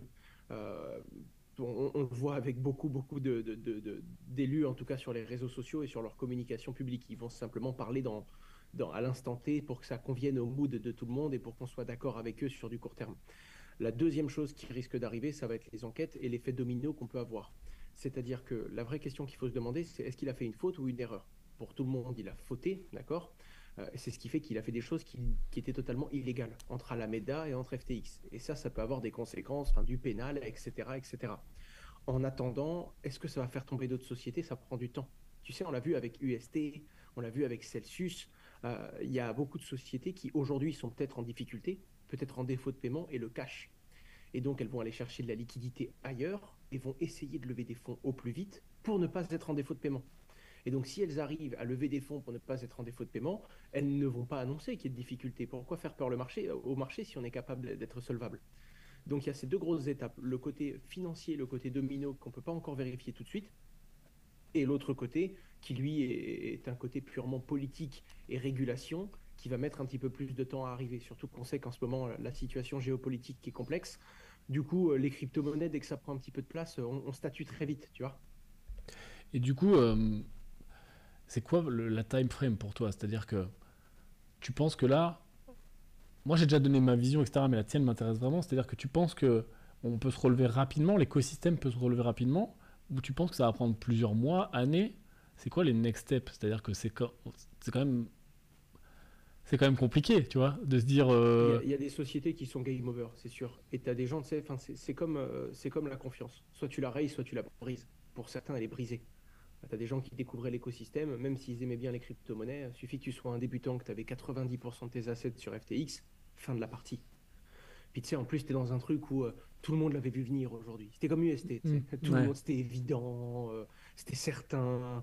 Enfin, j'ai des potes, ils avaient 75 millions d'euros dessus. C'est les mecs les plus connectés que je connais. Oh, ils avaient rien vu du tout, ils avaient retiré 10%, tu vois. Donc, tu as toujours des gens qui post-mortem le savaient, entre guillemets. En attendant, tu as beaucoup de structures, beaucoup d'institutions financières du monde traditionnel qui commençaient à mettre les pattes dans les crypto-monnaies et beaucoup de gros investisseurs qui, eux, étaient totalement dedans. Je me souviens même qu'il y a 6-7 mois, quand je disais, OK, sur quelle plateforme centralisée est-ce que vous gardez vos assets? Il y a des gens qui me disaient, t'es fou de les avoir sur Binance, moi j'ai tout sur FTX, j'ai pas confiance. Donc si tu veux, tu avais de tout, tu avais du discours dans tous les sens. Et ces gens-là, la confiance, elle est brisée, elle est pas rayée, c'est terminé. Là, tu as la haine, tu commences à être parano, tu as peur de tout, tout le temps, partout. Et pour le coup, ce qui s'est passé, c'est qu'FTX, pour moi, a été trop gourmand et a voulu être le cheval blanc qui sauvait tout le monde pendant la crise UST. Et ils ont dû se surexposer et prendre des risques inconsidérés pour pouvoir avoir cette croissance. Parce que si ça se passait bien, eh ben, il aurait valorisé énormément son empire très rapidement dans les années qui viennent. Le truc, c'est qu'il était sur une béquille et que Sisi a vu qu'il y avait une béquille à faire tomber, quoi, pour faire très très simple. Mais encore une fois, le truc qui est inquiétant, c'est que les éléments de bilan qui ont été révélés, c'est des éléments de bilan au 30 juin. Ça veut dire qu'elle est instable, la société, depuis plusieurs mois. C'est ça qui est chaud. Parce que tu peux avoir une société qui est en danger financièrement pendant quelques jours, quelques semaines. Ça peut arriver, il y a des entrepreneurs qui prennent ces positions. Là, le souci, c'est que ça fait plusieurs mois que c'est bancal. Donc en gros, le FTT avait intérêt à ne pas tomber. Que ce soit Sisi qui enlève la béquille ou pas, quand ça fait 5 mois que tu marches et que tu n'es plus censé marcher, c'est le darwinisme qui te ramène au tapis. Mais justement, d'ailleurs, est-ce que tu penses que Sisi a volontairement fait ce tweet? Est-ce que c'est... Parce que le gars, quand même, on connaît sa réserve habituelle. Il dit en plus qu'il parle pas de ses concurrents, etc. Là, il fait ce tweet-là. Tu sais, quand t'es Sisi, quand t'es Elon Musk, quand t'es Trump, tu sais que quand tu vas tweeter, il va se passer un truc. Écoute, je pense qu'il est beaucoup trop malin pour avoir été surpris par les conséquences de son tweet. Ça, c'est une vérité. Après, honnêtement, je peux pas savoir. Je peux pas savoir. Lui, il a lui-même dit, hein, il a justifié en disant non, moi, j'ai simplement exposé ma position et j'ai dit que je quittais parce que j'avais peur. À ce moment-là, pourquoi tu vends pas tes jetons et quand tu as un deal OTC qui est loqué, tu l'annonces? Grave. Ou après coup. Alors oui, on peut dire oui, mais c'est un deal OTC, c'est pour ça que je l'ai dit avant, c'était pour pas qu'il y ait de délit d'initié. Alors à ce moment-là, tu dis rien. Parce qu'il a dévalorisé son propre token, le token qu'il était sur le point de vendre. Il a accepté de faire des pertes qui se comptent en dizaines de millions de dollars pour le tweet. Je sais pas, je suis incapable de répondre à ça. J'ai pas suffisamment de pertinence, d'information et de recul pour être certain de moi quand je parle, mais mathématiquement, selon une analyse rapide faite par un échantillon de moi-même, je ne vois pas quel autre intérêt il pouvait avoir de mettre un message que celui de la conséquence finale de la mort d'FTX. C'est bien joué en tout cas, si c'est ça. Ah, si c'est ça, non seulement c'est bien joué, c'est chirurgical, et surtout il envoie un message à tout le monde. Un message très simple qui est de... La prochaine fois que c'est compliqué avec Binance, surtout n'oubliez pas qu'il ne faut pas nous casser les couilles. Parce que là, je peux te dire que les deux, trois... Enfin, c'est FTX, hein, c'est le deuxième plus gros. Hein. C'est-à-dire que tu mets pas une mandale au petit exchange du fin fond de la Pampa qui a 27 utilisateurs. Hein. Et ensuite, ça peut même être niveau marketing, c'est costaud quand même. Hein. Attention, tout le monde ne fait pas aussi bien que nous. C'est le message qu'il a renvoyé, tu vois.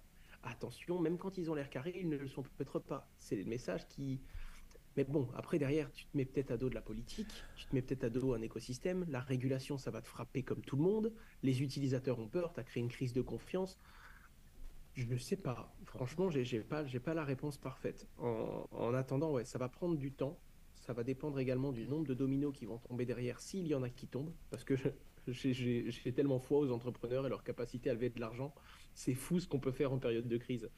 Mais ouais, en attendant, c'était quelque chose de rapide, violent, et dont les conséquences vont être à mesurer pendant les mois et peut-être même encore 1 ou 2 ans, quoi.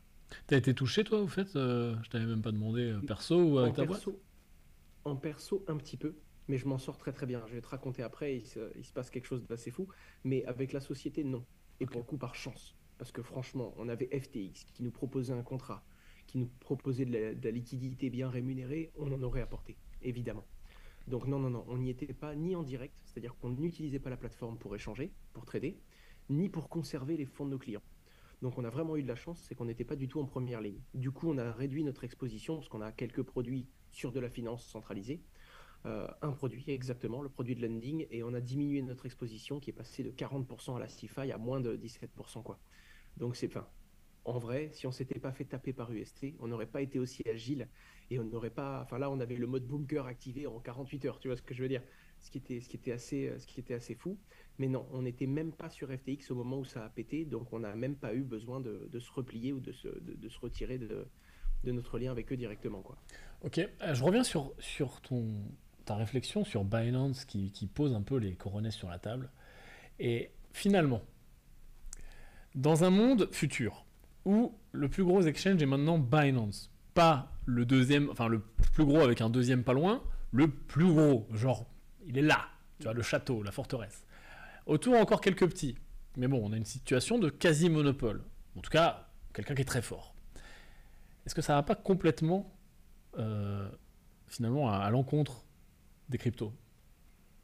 Qu'on ait un gros Totalement. échange centralisé. Totalement. Et pour moi, c'est même pas dans son intérêt. Tu sais, quand tu as un concurrent plus petit que toi, un peu qui te traîne dans les pattes, c'est pas mal.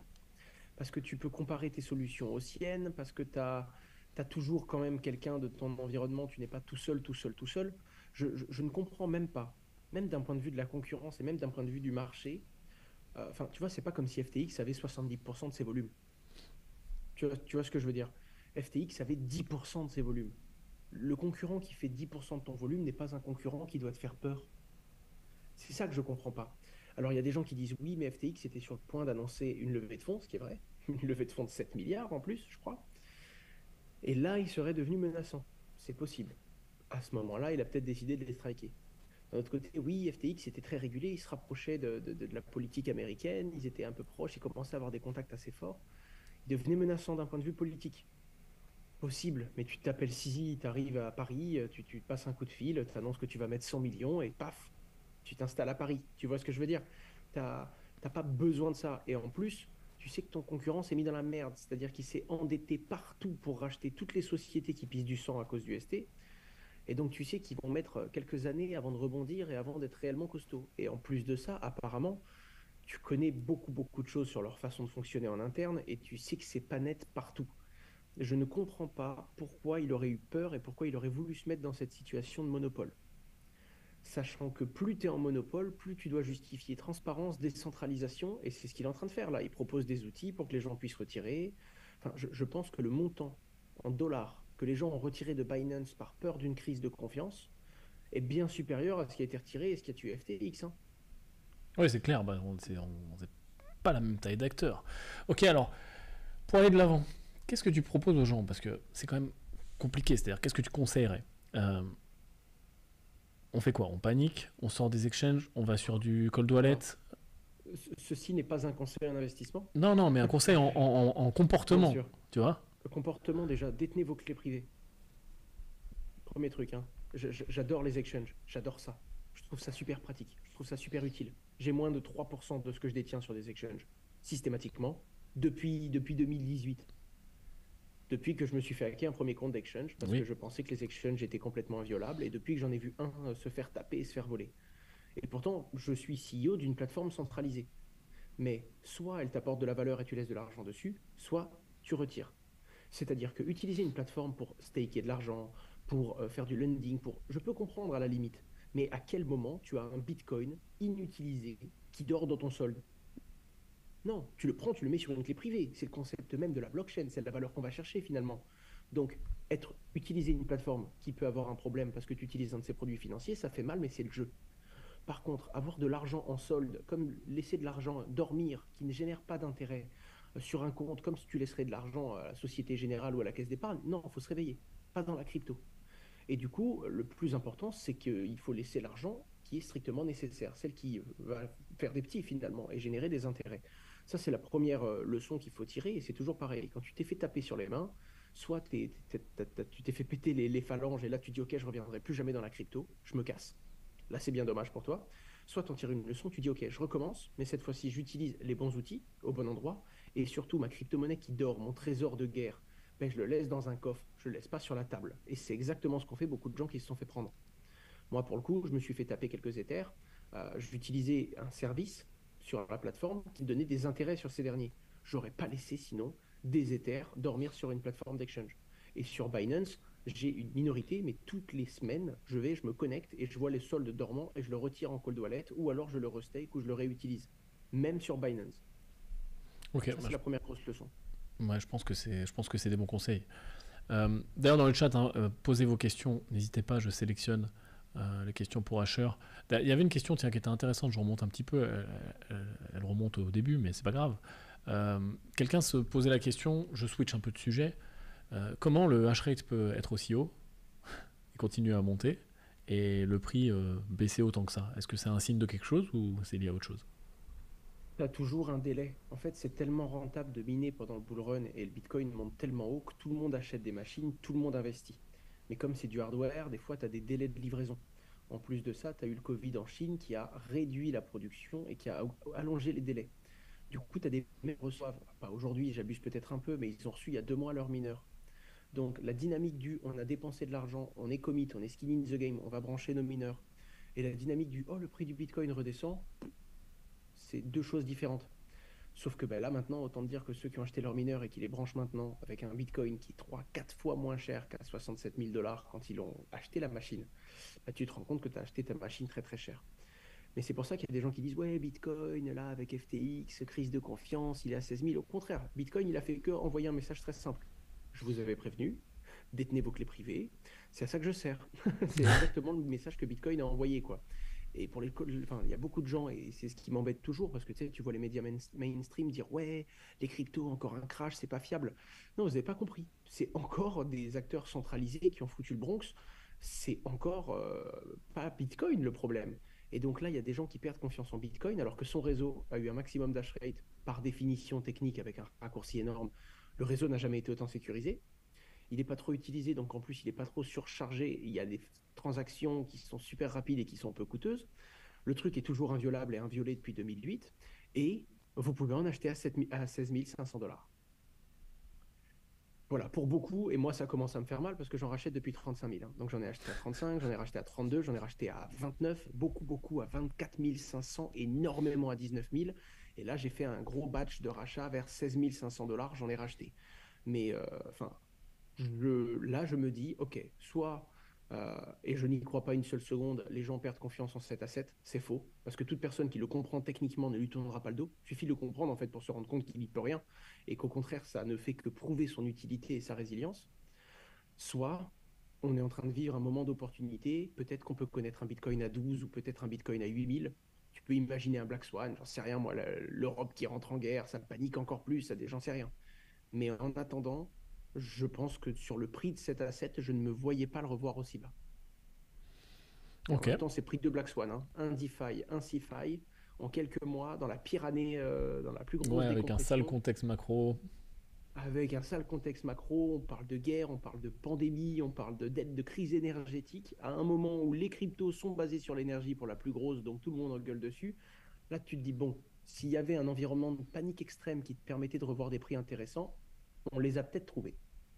Bah tiens, parlons de cycle du coup. Est-ce que tu penses que le prochain halving, le cycle, toujours les mêmes, ça va changer, pas changer? Bon, les cryptos, c'est réglé comme une horloge.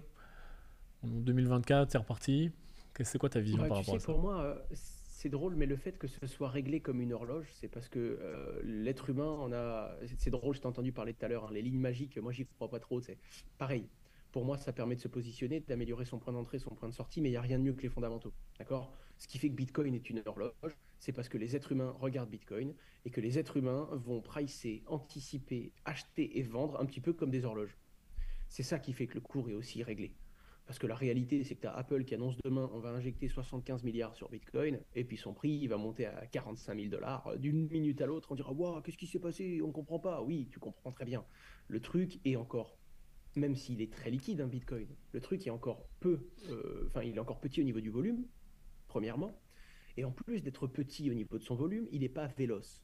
La vélocité et le volume sont les deux choses qui font qu'une crypto-monnaie ou qu'un asset est stable, a une valeur entre guillemets stable. Ça, c'est comme les gogols, c'est qui disent ouais, Bitcoin, franchement, il a encore perdu de sa valeur, je vois pas trop elle est où la valeur réserve, l'or numérique, il est où? On ne parle pas d'or parce qu'on parle de volatilité de son prix. On parle d'or numérique de par sa supply limitée, définie et sécurisée. Mais en attendant, il faut que Bitcoin se fasse à travers le temps. C'est certain. Je pense que Bitcoin va avoir encore un cycle, oui. Je pense qu'on va le reconnaître après le halving, pourquoi pas. Mais je pense qu'il est de plus en plus pricé en amont. Je pense qu'il est anticipé. Les gens malins n'attendront pas que son prix monte pour commencer à en acheter. Et c'est d'ailleurs pour ça qu'il baisse en amplitude. Il y a toujours une valorisation de Bitcoin. Le modèle stock to flow, je pense que tu le connais, il est intéressant, mais il est déjà pricé.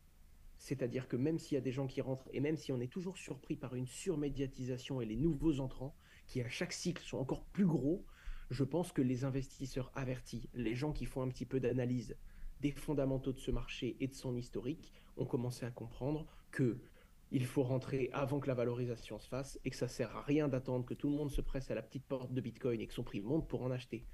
Plus les gens avancent, c'est pareil. Regarde, je te donne un exemple tout simple. Moi, j'ai une jeune expérience d'investisseur, entre guillemets. Bon, elle a été rapide parce qu'on a différentes boîtes régulées là-dedans, mais j'ai 25 ans. Tu vois, j'aimerais dire que j'investis depuis 20 ans, mais c'est faux. Et je suis dans une situation où aujourd'hui, j'achète fort, alors que mon porte-monnaie souffre. Pourquoi? Parce que j'ai de la liquidité, ce que je n'avais pas quand j'étais plus jeune, mais surtout parce que c'est pas ma première descente, c'est pas mon premier bear market, c'est pas la première fois que j'entends des gens qui disent oui, est-ce que ma boîte va survivre? Oui, est-ce que c'était un effet de mode ou est-ce que c'est durable? Oui, est-ce que ça va? Non, on a 120 employés, on a déjà connu ce moment-là, toutes les phrases des gens qui capitulent, on les connaît parce qu'on était déjà dans les tranchées quand on entendait ces gens crier ouais, c'est trop tard, c'est fini. On a déjà bouffé de la merde une fois, pour être cru dans mes mots. Et donc maintenant, on nous resserre la même chose, on connaît le goût. Et surtout, on a fait des réserves, on a fait du gras pendant l'hiver et on sait exactement où on va. Donc, naturellement, tu te comportes avec plus de... T'es plus vaillant quand tu vas acheter ton Bitcoin aujourd'hui. Tu maîtrises plus ton risque, tu as plus de liquidité, donc ton cash burn également ton money management est plus solide. Tu sais où tu vas et pendant combien de mois et combien d'années tu peux tenir. Et surtout, tu vois des gens qui hésitent et qui se disent oui, mais imagine, ça remonte pas, ça ci, ça là. Tu te dis, je me suis dit ça aussi en 2018. Ouais. Ouais, mais Donc, voilà. tu mets le doigt sur des choses importantes. Et au-delà de ça, chacun a sa vision, mais et chacun doit se la faire par rapport à ses moyens, tu l'as dit, etc. Mais la chose la plus importante, je pense, c'est l'horizon d'investissement, tu vois. Et en effet, là, ce que tu décris, c'est un horizon d'investissement en mois, en années, voire même en dizaines d'années, parce qu'en plus, tu es entrepreneur dans le truc et tu as la vision sur ces assets-là. Donc, pensez à ça aussi, les gens qui nous regardent. Les gens nous disent, est-ce que c'est le moment de DCA, pas DCA? C'est le moment de racheter, pas de racheter? On ne le sait pas, personne n'est Madame Irma, ça peut remonter, ça peut baisser, mais la bonne question à se poser, c'est quelle est ma stratégie par rapport à ça? Encore une fois, on investit les probabilités et pas les possibilités. J'avais une question. J'avais juste un petit truc que j'avais entendu, je me permets juste. Vas-y. T'as eu un call avec quelqu'un qui a dit oui, avant je faisais du DCA bête et méchant. Ouais. Et maintenant, c'est le principe du DCA, mais oui. Voilà, c'est exactement ce que j'allais dire. La force du DCA, c'est que c'est bête et méchant. Ouais. Alors oui, la réalité, c'est que mon DCA, je l'ai augmenté depuis que le Bitcoin est plus bas. Et je l'avais diminué, j'avais diminué un peu sa voilure quand il était à 60 000 $ parce que je trouvais le Bitcoin cher. Mais oui, la force du DCA, c'est qu'il est bête et méchant. C'est que tu sois un trader expérimenté ou un débutant, t'achètes un petit peu tous les mois, tu lisses le prix, point barre. Ça marche, c'est fort. Et c'est l'une des lignes qui m'a rapporté le plus dans toute mon expérience d'investisseur. Ouais, je suis d'accord avec toi. J'ai un graphe qui est intéressant. Je pense que tu vas le voir aussi à l'image.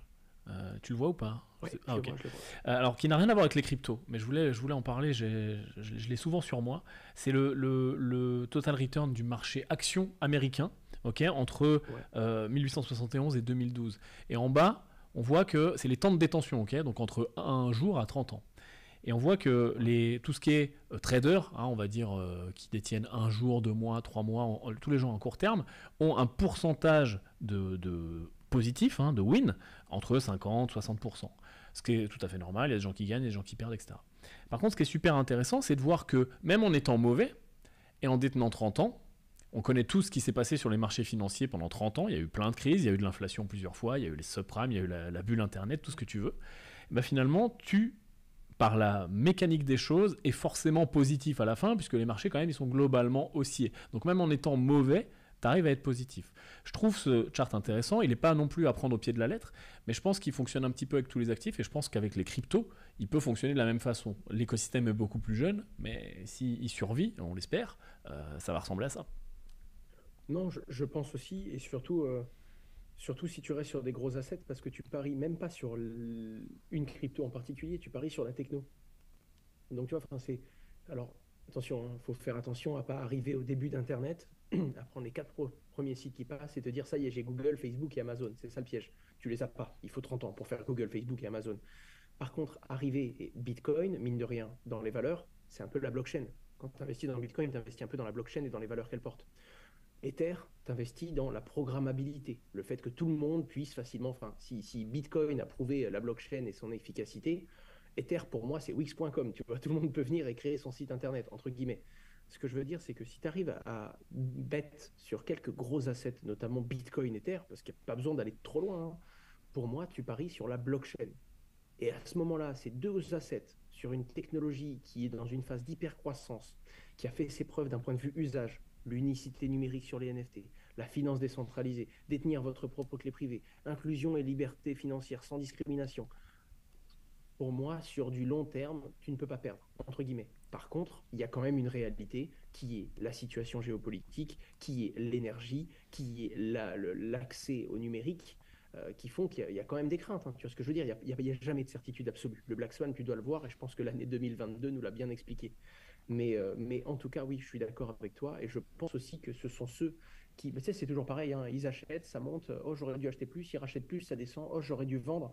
C'est celui qui veut... En fait, c'est celui qui ne se bat pas contre ses biais cognitifs, qui n'a pas défini sa stratégie en amont, qui rentre et qui se dit juste qu'avec son smartphone, dans son salon, avec les pieds sur la table, il peut sans trop réfléchir et prendre des positions et gagner beaucoup d'argent. C'est pas vrai. C'est vrai à la télé dans les pubs, mais c'est un métier, c'est un truc. Et tout comme toi aujourd'hui, quand tu te prends une paume financière, tu la gères mieux parce que combien de fois tu t'es fait boxer la gueule, Yann? En fait, c'est ça le délire. Combien de fois tu t'es fait déchirer et du coup maintenant tu sais te tenir bien, prendre du recul. La vraie expérience, c'est juste le fait que ça y est, quand tout le monde se prend une claque, en mode est-ce que c'est la fin des cryptos, je me dis moi c'est 8 fois j'ai cette claque, 8 fois qu'on me la met et qu'elle a le même goût, même odeur. Ah mais j'ai la même vision que toi. Je suis plus mesuré parce que je vais être plus court-termiste moi sur les cryptos. Donc je suis plus mesuré sur les entrées, mais j'ai la même vision que toi sur le long terme. Et je pense en effet qu'actuellement il y a énormément de bruit. Parce que actualité, médias publics et tout ce que tu veux, mais ça va forcément finir quelque part. L'effet domino est possible, on va voir, ou alors il va rien se passer et puis tout ça, la poussière va retomber, on va le voir aussi. Mais je pense qu'en tout cas, il est beaucoup trop tôt pour savoir où ça va, ça c'est clair. Et la volatilité court terme, elle est présente. On a eu des questions dans le chat. Qu'est-ce que tu penses on revient sur FTX. Tu penses que des gens vont être remboursés? Qu'il peut y avoir une enquête, comme avec MTGOX à l'époque, là, tu sais, on avait fini par retrouver des bitcoins et puis les vendre aux enchères, etc. Comment tu vois ça? Je pense que oui, parce que le trou dans les assets clients est gros, mais il ne représente pas non plus 95% des assets clients. Okay. Et surtout, ils ont mis un killer. Le mec qu'ils ont mis à la tête d'FTX, apparemment, c'est un vrai gros killer des sociétés en curation. Quand une société est dans la merde, il arrive à sauver les pots cassés. Sur 4 fois, il a fait 4 opérations. Je crois qu'il y a 2 ou 3 fois où il a réussi à obtenir bien plus que ce que l'on pensait de lui. En plus, il joue contre la montre, parce que ce qui fait fondre l'argent de la plateforme, c'est les frais d'avocat. Et naturellement, c'est des avocats qui vont venir et ce qu'on appelle des curateurs, qui vont venir et qui vont, entre guillemets, liquider la société et en tirer le plus d'argent possible. Et payer leurs honoraires, évidemment. Là, en l'occurrence, lui, son job, c'est d'essayer d'obtenir le plus de réparations possible. Et pour le coup, je pense qu'il y a un petit espoir. Le mieux, c'est quand même de faire son deuil sur ses fonds, parce que c'est ce qui permet d'avoir, 1, une bonne surprise, 2, de ne pas l'attendre si c'est dans 3-4 ans, et 4, de continuer à vivre, de respirer et de ne pas survivre jusque-là. Mais en attendant, je pense réellement, de par la pertinence du mec qui a été positionné, mais également la crédibilité que la structure avait, c'est pas une râpe à fromage, tu vois. Il y a eu des erreurs, il y a eu des trous, mais je ne serais pas surpris si on m'envoyait un message tout à l'heure en disant voilà, 60% des assets sont encore présents. Ça ne m'étonne pas. Je sais pas. Le problème, c'est qu'on sait qu'il y a eu des 7 ou 6 milliards de dollars de retrait. On sait qu'il manquait 1 milliard dans la caisse des utilisateurs. Mais qu'est-ce que ça veut dire? Autant il manque 1 milliard, mais il y a 8 milliards encore dans la caisse des utilisateurs, tu vois. Autant il manque 1 milliard, mais il y avait 2. Là, c'est plus compliqué. Autant il manque 1 milliard, mais il manque 1 milliard après qu'ils aient volé les 600 millions. Donc autant il te manque 400 millions. Enfin, tu vois, il y a trop de choses qui font que c'est délicat, que c'est pas possible de répondre. Mais je pense qu'on peut avoir une bonne surprise parce que comme c'est un très gros sujet, très médiatisé, c'est pas juste une petite boîte qui va crever dans son coin et que personne va aller regarder. Non, c'était régulé. Ils ont pu vite mettre la main dessus, vite mettre un curateur, vite mettre un mec qui rentre dedans. Il y a une petite chance qu'on ait de la visibilité, qu'on comprenne réellement qu'est-ce qui s'est passé, in fine, parce que là, on a de tout, hein. Là, tu as des pseudo-experts qui t'expliquent qu'en fait, c'est lui qui a payé, il aurait jamais dû racheter cette boîte dans tel pays. Écoutez, on va regarder le bilan. Il faut arrêter de faire des plans sur la comète. Mais j'ai un petit espoir, oui, ça ferait beaucoup, beaucoup de bien à l'écosystème. Surtout que dans la crypto-monnaie, on n'est pas à l'abri de se voir restituer des fonds 3 ans après. Ce qui, pour certains, peut être le séquestre parfait et l'escroquerie qui fait que tu as déposé ton argent forcé. Ah, c'est pas mal. Bah, j'espère en tout cas, c'est tout ce que je souhaite aux gens qui étaient sur FTX de récupérer des assets. Je pense qu'on en saura plus au moment enfin, quand ça va avancer au niveau de la procédure, parce que les choses vont être rendues publiques à mon avis, comme on a pu le voir pour Celsius. Donc on verra, on pourra s'amuser aussi à chercher le nom de notre influenceur préféré pour voir s'il a vraiment beaucoup d'argent ou pas, ça va être drôle. Ouais. Alors, pour le coup, Celsius, c'est un leak, hein. Celsius, c'est un employé qui Ah, a c'était pris un leak, 4 jours, hein, hein. je pensais que c'était ok. Ah ouais, bah t'imagines. Bon, je le parie truc. sur un leak quand même. La société a fait faillite. Du coup, on va dévoiler nom, prénom, adresse email et solde de tout le monde. Ouais, c'est dévoilé aux Sur autorités, cash. donc bon, il y aura bien un petit leak à mon avis, on verra. Ah, écoute, mais en attendant, ouais, il y aura des audits et je pense que les gens pourront claim. Yes, Vous oui, connaissez faire sûrement, des sûrement. claims, Ouais, je tout à fait, l'espère. tout à fait, ok. Dernière question. Du coup, qu'est-ce que tu penses des stables? Avec tout ce qui s'est passé, on fait quoi? On a confiance en quel stable? Est-ce qu'on a confiance encore dans les stables? Et je reparle sur le sujet et je te lis ça au sujet dont je parlais un petit peu plus tôt. Beaucoup de gens sont restés en stable depuis toujours parce qu'ils n'ont pas voulu réaliser leur plus-value et payer des impôts. Donc on a pas mal de gens qui se retrouvent en stable, qui se posent aussi des questions. Ça craint, ça pue, je fais quoi? Alors, je vais être franc, il y a quand même une instabilité là-dessus, hein. J'ai beaucoup changé ma position en stable. J'aimerais dire que je vais que sur des stablecoins décentralisés, mais non. Je me suis pris une bonne claque une fois. Et surtout, j'ai maintenant plus confiance en l'USDC qui est audité, etc., qu'à d'autres. J'ai aussi confiance en l'USDT pour l'instant, parce qu'il a fait preuve de résilience, hein. Oui, ils ont 3-4 fois, il publié s'est fait là gonfler la récemment tête. leurs Ouais. actifs. Non, ils sont bons, mais en fait, les gens ont peur. Mais le problème, c'est que c'est toujours pareil. Tu vois, tu publies tes actifs. Est-ce que c'est un vrai audit? Est-ce qu'il est totalement correct? Est-ce que tu as réussi à le cacher? Moi, qu'est-ce que je me dis? Je me dis que les taux sont remontés. C'est-à-dire que le business de stablecoin est rentable.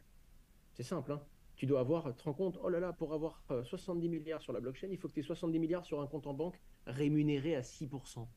Mhm. Il n'est pas rentable, le business model de Tether. Ah ouais, il est rentable de fou. Pourquoi ils iraient tricher alors que tu peux mettre du dollar américain, 70 milliards de dollars à 6% par an? C'est leur gras, hein. Tu fais un petit calcul rapide comme ça de tête, tu dégages 4-5 milliards par an de revenus. Ta boîte, elle est valoie combien?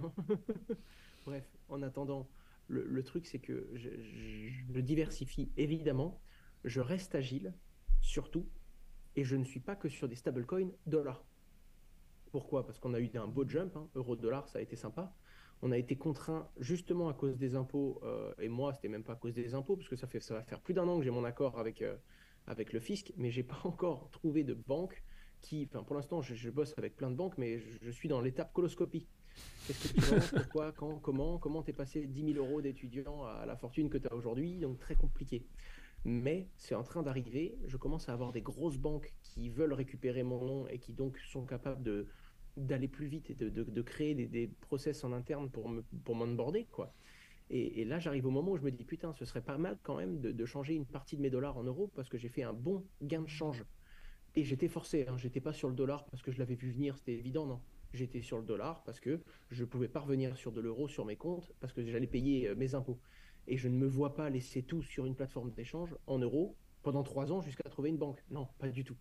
C'est dans des process, soit c'est de la multisig décentralisée, soit c'est directement, j'attends d'avoir une autorisation pour une transaction, j'ai justifié l'origine des fonds pour 400 000 euros par exemple, et je fais la transaction qui descend. Et à ce moment-là, il y a tout le process. Tu as une banque, la société qui valide l'origine des fonds et qui va corroborer ton discours, et la société qui, elle, va faire le change et qui va payer l'établissement de crédit. C'est un sacré tuyau, le truc. Et là, ce que je fais, c'est que je reste en différents stablecoins, également des stablecoins or. J'aime beaucoup l'or, même si en ce moment, il perd un petit peu de sa valeur. Pareil, hein, sur du long terme, plus les temps sont durs, plus ça grince des dents partout, et plus il y a des crises, des Black Swan et une situation incertaine. Voilà, ça fait 2000, 3000 ans, le truc, j'y crois dans le fond. Et donc, je diversifie sur différents stablecoins fiat, différents stablecoins sur des métaux précieux. Et ensuite, j'essaie quand même de fiscaliser certains flux parce que c'est là qu'on a besoin de ces ressources et c'est là qu'on a besoin de construire. Donc, j'investis énormément de ma liquidité dans des ressources humaines parce que recruter, c'est plus facile qu'en bull run. Et d'ailleurs, on a 120 personnes dans nos boîtes, on en a recruté 25 depuis le début de la crise et du bear market. Parce que c'est là que les gens sont moins chers, c'est là que tout le monde vire et c'est là que tu peux choper des talents et des gens qui viennent à un moment où toi, tu as de la liquidité. Pourquoi ? Parce que c'est pas la première fois que tu te fais frapper et tu avais fait tes réserves pendant le bull run avant que le bear market arrive, quoi. T'as investi dans l'IMO aussi, non, il me semble. Un petit peu, ouais, un petit peu, mais c'est léger, on en avait déjà parlé. Ouais. On a acheté quelques appartements avec mes parents. Notamment, ça nous arrive d'acheter des appartements, surtout quand on a pas mal d'employés qui arrivent. Les mecs, moi, je veux juste couvrir le prêt bancaire, en fait, pour faire très simple. Les intérêts aujourd'hui sont trop hauts, mais à l'époque, emprunter, ça coûtait rien. L'argent était gratuit, entre guillemets. Et donc là, on a fait on a fait un gros bâtiment. Parce qu'on a le bâtiment dans lequel on avait notre boîte, on est en train de déménager là. Mais dans ce bâtiment-là, on avait investi un bâtiment qui vaut à peu près 1 million d'euros, qu'on est sur le point de revendre, et on avait acheté 4-5 appartements, tu vois. Mais c'est plus de la diversification que de l'investissement pur et dur. Quand on trouve une bonne affaire et qu'on a un locataire dedans, on va faire levier avec la banque, on se rembourse avec le locataire en comptant des potentielles vacances locatives et on fait en sorte que le temps joue en notre faveur et que chaque minute qui passe nous rende un peu plus propriétaires, tout simplement. Ce qui fait qu'on a réussi à avoir 6-7 biens en 4-5 ans avec mon frangin parce qu'on reste En fait, on ne cherche pas des biens, on ne cherche pas les bonnes affaires, mais on reste à l'écoute. Dès qu'on en voit une, on prend. On a la liquidité, ils nous prêtent, ils savent qu'on couvre toujours nos dettes et qu'on a toujours honoré tous nos emprunts depuis qu'on a commencé à entreprendre il y a 7-8 ans. Et du coup, on continue à utiliser ce levier-là de confiance qu'on a avec les établissements bancaires pour acheter de la pierre, quoi. Ça, c'est mon or. Et mon or, c'est mon argent. Bon, merci à toi, Owen. Merci de t'être levé pour nous. Suivez, les amis, Owen Simonin, Asher sur tous les réseaux sociaux. Vous tapez Asher, vous allez le trouver partout sur YouTube, sur Instagram, où vous voulez. Vous avez vu, pour ceux qui ne le connaissaient pas, vous avez appris à le connaître. Très intéressant à suivre dans l'écosystème crypto. Je te laisse aller faire ta sieste. Je te remercie. Bien. Ciao, ciao. On se reparle très, très vite. Ouais, on se reparle rapidement. C'est la dernière fois que je te réveille aussitôt. Ciao. Ciao, ciao. Ok, les amis. Allez, hop, petite interlude. J'espère que vous êtes chaud. Vous pouvez réagir dans le chat tout de suite maintenant à tout ce qu'on vient de se dire. Et on va passer à la suite. Il est 8h38 ce matin. C'est la matinale rentable. Je rappelle que la matinale rentable, c'est 7h, 9h. C'est en direct. Et au niveau de la périodicité, on se pose toujours la question. Qu'est-ce que vous pensez ? Moi, je pensais faire ça toutes les semaines. Posez-moi, dites-moi dans le chat. Qu'est-ce que vous voulez avec la matinale rentable ? Une fois par semaine, c'est bien, non ? Tous les mercredis, 7h, 9h, ça me plaît bien. Je pense que ça peut nous permettre de faire le point sur les marchés avec un invité à chaque fois à 8h. Pour ça, j'ai besoin de quelque chose de très simple. J'ai simplement besoin que vous soyez abonnés. Là où vous vous trouvez, abonnez-vous partout. C'est pareil, c'est pas qu'une histoire de chiffres. Ça aide vraiment les différentes chaînes à être plus en avant, et forcément de ne pas travailler pour rien, de faire ça pour toujours plus de gens, et ça apporte de l'attraction tout simplement, hein, tu connais l'histoire.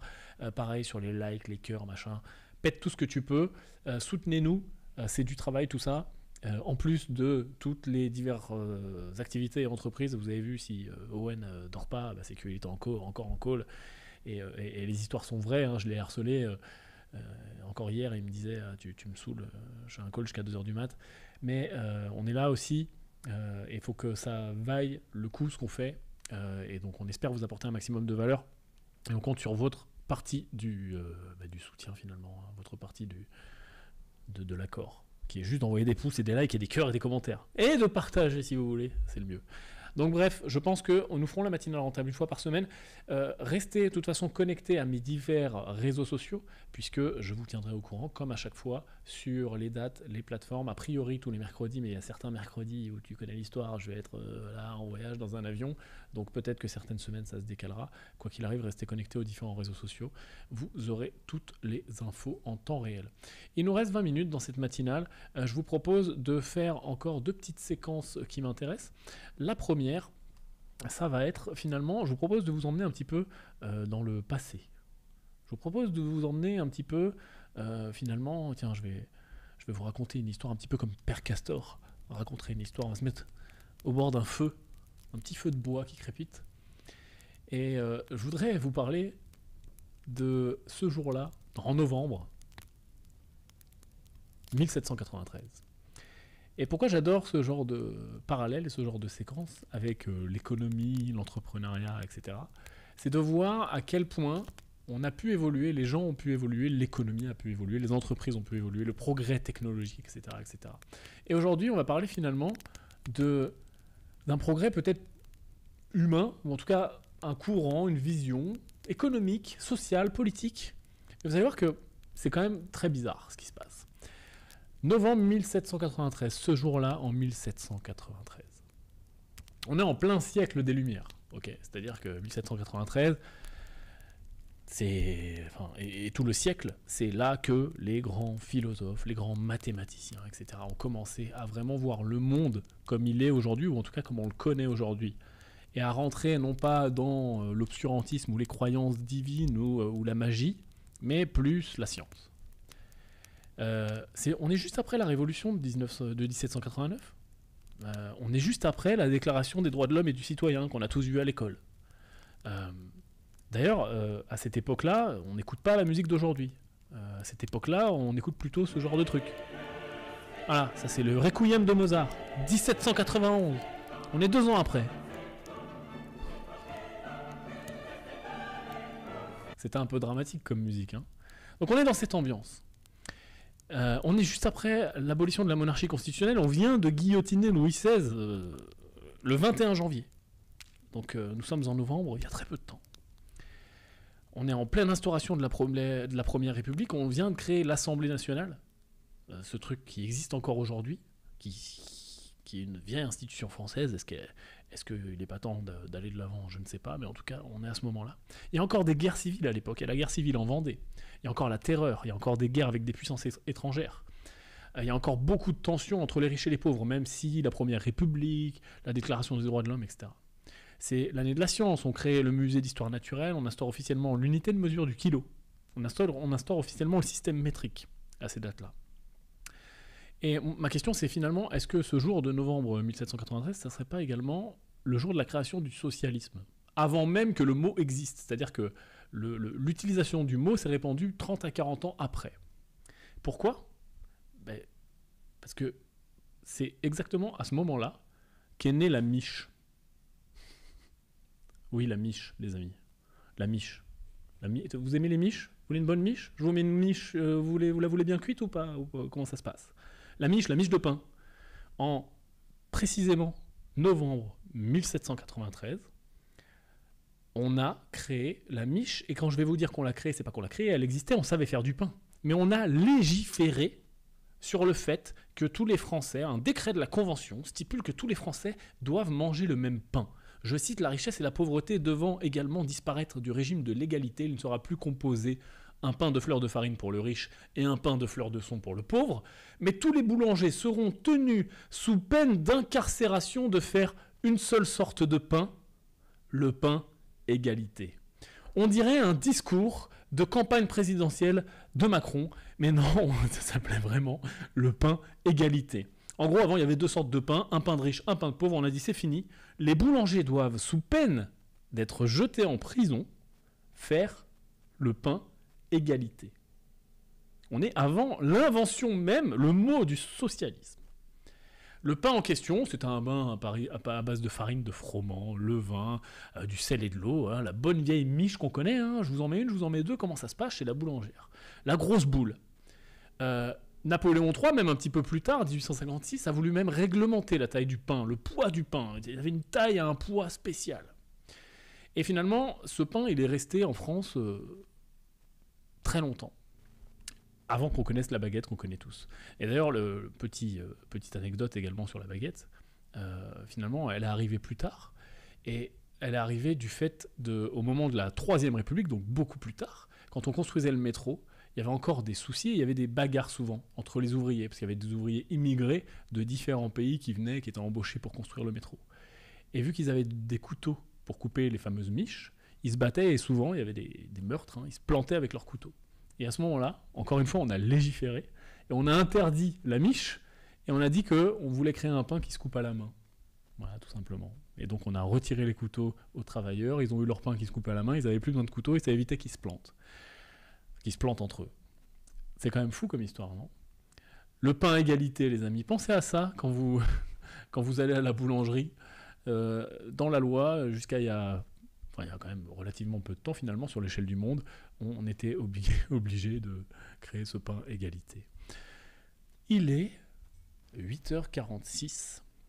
Je vais prendre quelques questions. Si vous avez des questions de façon générale, là, sur ce dont on a parlé sur ce live, sur les investissements de manière générale, sur... Ça peut être la bourse, ça peut être l'immobilier. On ne peut pas tout aborder à chaque fois. Hein. Il y aura des grands thèmes dans cette matinale et des invités spécialisés à chaque fois. Posez vos questions maintenant. Et pendant que vous préparez vos questions, pendant que vous posez vos questions, je vais enchaîner sur la séquence d'après. Tiens, je te fais un interlude avec des petites congas. Là, on se croirait chez Jean-Luc Delarue. Hey!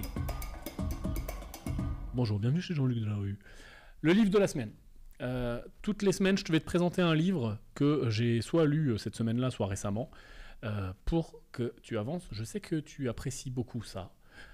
Moi, j'ai pas spécialement besoin de recommandations de livres parce que franchement, je vais sur Amazon et je commande des... Oui, c'est pas bien Amazon. Et moi, je trouve ça très bien Amazon. Et je commande des dizaines de bouquins sur les thèmes qui m'intéressent et puis je les lis au fur et à mesure. J'ai des bouquins dans mes bibliothèques, ça fait 3 ou 4 ans que je les ai, je les ai toujours pas lus, mais je sais que je les lirai. Mais bref. Donc, quand je lis, j'en lis un. Je t'en parle. Voilà. Alors cette semaine, on va rester sur le thème des marchés financiers. Je te recommande Central Banking 101. Central Banking 101. Central Banking 101 in French. Je connais pas le titre en français, je suis désolé. Il est traduit, à mon avis, en français. C'est un gros éditeur. J'imagine qu'ils ont mis un titre genre les banques centrales de A à Z ou un délire comme ça. L'auteur, c'est Joseph Wang. C'est quelqu'un que tu peux suivre sur les réseaux sociaux et qui est assez intéressant parce qu'il a un profil, moi, le genre de profil qui m'intéresse, c'est-à-dire que c'est quelqu'un qui vient de la Banque centrale. Il a bossé à la Fed pendant très longtemps sur les open desks, hein, donc sur tout simplement les trading desks. Open market desk, ça s'appelle. C'est-à-dire que quand on fait un QE, ok, le fameux QE, le fameux quantitative easing dont tout le monde parle, consiste à quoi ? Consiste à acheter des actifs financiers, plus souvent des obligations, pour injecter de la monnaie dans l'économie, de la monnaie centrale d'ailleurs, pas de la monnaie tout court. Tu verras la différence quand tu seras peut-être, on en parlera plus tard. Toujours est-il que il y a forcément des traders en fait à la Banque centrale. Voilà, il y a des gens qui passent les ordres de la Banque centrale en dizaines de milliards, centaines de milliards au fil du temps. Et ben ce gars-là, c'était un de ces mecs-là qui bossait à la Fed sur les desks de marché quoi, classique, trader à la Fed quoi, stylé. Ce bouquin n'explique pas comment devenir un trader magique, la nouvelle méthode d'un mec qui a bossé à la Fed, pas du tout. Il explique le fonctionnement des banques centrales et surtout de la Fed, et vraiment le fonctionnement en détail sur justement comment ça marche de manière objective, voire même, j'ai envie de te dire, de manière comptable dans la banque centrale. Okay ? Quand on crée de l'argent, qu'est-ce qu'on crée ? Comment on le crée ? Pourquoi on le crée ? Où est-ce que ça va ? Quand on détruit de l'argent, parce qu'il y a aussi la création monétaire dont tout le monde parle, il y a aussi la destruction monétaire. Comment est-ce que ça se passe ? Comment ça fonctionne, etc. etc. Voilà, c'est un mec qui est assez intelligent, que j'aime bien écouter. Il fait souvent des podcasts. En fait, il est souvent invité sur plein de podcasts, donc tu peux aussi trouver des interviews de lui. Et voilà, il est très smart. Ce bouquin se lit relativement bien. Il fait 200 pages à peu près, écrit assez gros. Il y a quelques graphiques, bien sûr, pas énormément, hein, mais il y a quand même un peu de graphiques pour t'expliquer les flux monétaires. On s'intéresse beaucoup aux flux, où est-ce qu'ils vont et qu'est-ce qui provoque quoi. C'est-à-dire, ok, quand je balance de la liquidité dans l'économie, qu'est-ce qui potentiellement, sur le papier, il va se passer quoi ? Qu'est-ce qui s'est passé aussi dans le passé et à quoi on peut s'attendre dans le futur ? Mais c'est pas du tout un bouquin d'analyse future. C'est pas du tout un bouquin d'anticipation, hein. C'est vraiment plutôt un bouquin d'éducation. Voilà. Donc pour ceux que ça intéresse, en tout cas c'est le bouquin de la semaine. On en reparlera la semaine prochaine avec un nouveau livre. Allez, est-ce qu'on a quelques questions ? Tiens, quelle heure il est ? 8h50. Il nous reste 10 minutes. Tiens, j'ai une question d'Erwan qui me parle d'Invest Dubai. Parlons d'Invest Dubai. Au bout d'un moment, les gars, c'est la matinale rentable. Hein. Faut que ça soit rentable. Invest Dubai, tu vois le filon de Dubaï sur quelle durée ? 5 ans, 10 ans ? Point d'interrogation. Je ne sais pas.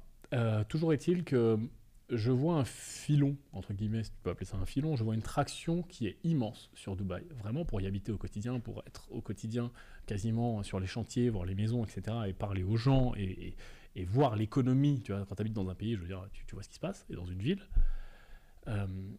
Je pense qu'on est très très loin encore du potentiel maximal de marché. Et je pense surtout, au-delà du marché immobilier, que ce pays, et plus précisément cette ville, même si il y a aussi Abu Dhabi qui va tirer un petit peu, mais vraiment Dubaï, a énormément encore de potentiel. Je vois des gens qui arrivent tous les jours, des expats qui arrivent tous les jours. Je vois surtout les efforts qui sont faits par le pays pour dominer sur enfin en tout cas pour être les meilleurs. Ça, ici c'est la politique on veut toujours le record du monde. Pour être les meilleurs dans tous les domaines. Est-ce qu'ils y arrivent, est-ce qu'ils n'y arrivent pas, tout le monde décidera. Moi je trouve qu'ils sont plutôt pas mauvais. Et voilà, je vois l'attraction, chaque jour je la vois. Chaque jour je vois plus de gens, chaque jour je vois plus de richesse, chaque jour je vois plus de travail, chaque jour je vois des conditions qui sont... Enfin, je veux dire, le Covid ici, alors oui, on a eu un lockdown, un seul, mais un vrai, qui a été terrible, compliqué, vraiment, qui était très strict, pas la France. Par contre, tout le monde entier était en restriction, machin. Ici, c'était open bar depuis longtemps, avec des mesures sanitaires importantes. Des caméras thermiques de partout, les masques absolument partout, tu devais désinfecter, etc. Ils restaient très fermes, mais la vie se faisait. Tu vois. Et il y a plein de... Voilà. Pour moi, c'est un endroit qui va vite, qui va bien. Donc bref, pour répondre à la question, combien de temps je vois l'attraction par rapport à l'immobilier sur Invest Dubaï, je la vois assez longtemps. Puisque forcément, un pays qui attire du monde, c'est une économie qui se porte bien, tout simplement. Voilà. Et les prix augmentent en ce moment. Après, l'idée, c'est pas uniquement de dire les prix montent ou les prix baissent, c'est à combien on achète. Parce que nous, ce qui nous intéresse là sur Invest Dubaï, c'est on fait de la marge, ok, notamment sur le flip, ce qui est vraiment surreprésenté sur Invest Dubaï. On fait du hold parce que les gens veulent en faire et que c'est bien d'avoir du hold également, mais la partie flip, c'est vraiment la surreprésentation. C'est vraiment là où il y a beaucoup d'argent et où les gens investissent le plus. L'important sur ce flip, c'est quoi? Quand tu fais une opération de marchand de biens, que ce soit en France, à Dubaï, où tu veux, sans mettre les impôts dans la balance, parce que ça va changer les calculs en France, en tout cas à Dubaï, il n'y en a pas. Ce qui t'intéresse, c'est l'écart entre à combien tu achètes plus travaux, plus tous les coûts, et à combien tu vends. Okay, les prix peuvent monter, et les prix d'achat restent au même endroit, tu fais plus de marge. Mais là, ce qu'on voit actuellement, c'est qu'on est plus sur des prix qui montent, mais les deux en fait. Les prix d'achat montent, et les prix de vente montent. Donc en fait, oui, c'est plus cher, mais on fait à peu près la même marge. Ce qu'on veut pas, c'est que ça se contracte, tout simplement, et ce qu'on préfère, c'est que ça grossisse. Voilà. Donc pour l'instant, je vois qu'une amélioration, ou en tout cas, le même type de marge pour l'instant. Si demain on fait un peu moins de marge, on fait un peu moins de marge, mais toujours est-il que ça reste toujours intéressant. Mais je vois pas, on est très très loin d'un pays, je vois plein de trucs sur Internet. Alors je sais pas où les gens ont pêché ça, de faillite, de machin. Enfin, venez une fois dans votre vie et arrêtez de confondre Dubaï et le Qatar, s'il vous plaît, ça n'est pas le même pays. C'est comme tu disais, putain, l'Espagne, depuis que c'est Rome, en Espagne... Allô les gars, l'Espagne, l'Italie, tu vois, ils se ressemblent vite fait de loin, c'est pareil, le Qatar et Dubaï, ça n'est pas le même pays en fait, tout simplement. Dubaï c'est déjà une ville, ça n'est pas un pays, les Émirats et le Qatar, ce n'est pas le même endroit en fait. Voilà. Le Portugal, c'est pas l'Espagne, tu vois. C'est pas loin, mais c'est pas pareil. Donc voilà, tout simplement. Bref, on a des questions, il nous reste 6 minutes. Une question sur Visiomed, un point sur Visiomed et la dernière news, je suis toujours aussi bullish sur Visiomed. Les gars, je vois des gens qui sont peut-être impatients par rapport au price target, etc. Je vous rappelle que les price targets qu'on estime, ils sont à 2 ans, 3 ans. C'est un investissement long terme. Ça ne peut pas faire 100% toutes les semaines. Là, on est en train de latéraliser de façon très saine, avec un très beau support. Il y a toujours des bonnes news. Je pense que dans l'avenir, il va y avoir encore des bonnes news. Moi, je passe fréquemment devant les centres en question. Ça se passe bien. Donc, on va voir. Mais je suis toujours aussi bullish. En fait, il faut juste laisser le temps au temps, quoi. La boîte grossir, le marché s'en rendre compte, tranquille, quoi. Donc, non, pour moi, Visiomed, il y a un très beau communiqué de presse, là, il y a une semaine. Ils sont en train d'ouvrir l'Arabie Saoudite, qui est encore un autre pays. Putain, l'Arabie Saoudite, c'est ni Dubaï, ni le Qatar. Regardez une carte, un peu, juste pour vous rendre compte. Et voilà. Donc, j'attends des news de fin d'année, mais pour l'instant, très bullish sur Visio. À quand le crédit conso sur Invest Dubaï? On ne peut pas le faire, nous, parce que ce sont d'autres métiers, déjà, tout simplement, qui ne nous intéressent pas. Par contre, il est possible qu'on mette en place peut-être partenariats, entre guillemets, j'irais même pas dire jusqu'à partenariat, mais des facilités de mise en relation. C'est des choses auxquelles on pense parce que beaucoup de gens ont compris l'importance de faire du levier pour l'immobilier, ce qui est tout à fait intéressant. Invest Dubai, c'est plus intéressant de base que le reste du clé en main, et voire même parfois que l'immobilier que les gens font eux-mêmes, parce que les rendements sont intéressants. Tu pourras aller jeter un œil sur le site. Mais la seule chose qui manque, c'est finalement de pouvoir faire également du levier. Donc ça peut marcher en faisant un préconso. Alors attention, je ne vous incite pas du tout à faire des préconsos, mais en tout cas, ça n'est pas mon rôle, et voilà. Mais c'est une manière de faire du levier. Donc on nous demande ça beaucoup. On est en train de voir si on peut faciliter les choses, mais pour l'instant, ça reste à la marge. 4 fois que je viens sur Dubaï, je trouve cette ville incroyable à chaque fois. Ouais, cette ville est très cool, moi je l'adore en tout cas. Quel a été ton meilleur investissement, nous dit Max Payne. Franchement, je suis très mauvais en souvenirs. C'est-à-dire que tous ces souvenirs-là, quel a été le plus beau jour de ta vie, ton meilleur investissement, la dernière fois que tu as pris la honte, toutes ces questions-là un peu nulles là, un peu nul entre guillemets, tu vois, ces questions un peu de présentateur télé là, je suis nul en souvenir. C'est-à-dire, tu me dis maintenant, c'est quand la dernière fois que je sais pas moi, t'as mangé des pâtes? Je n'en sais rien. C'est genre, c'est pas un truc que mon cerveau stocke parce que ça me prend de la place pour rien.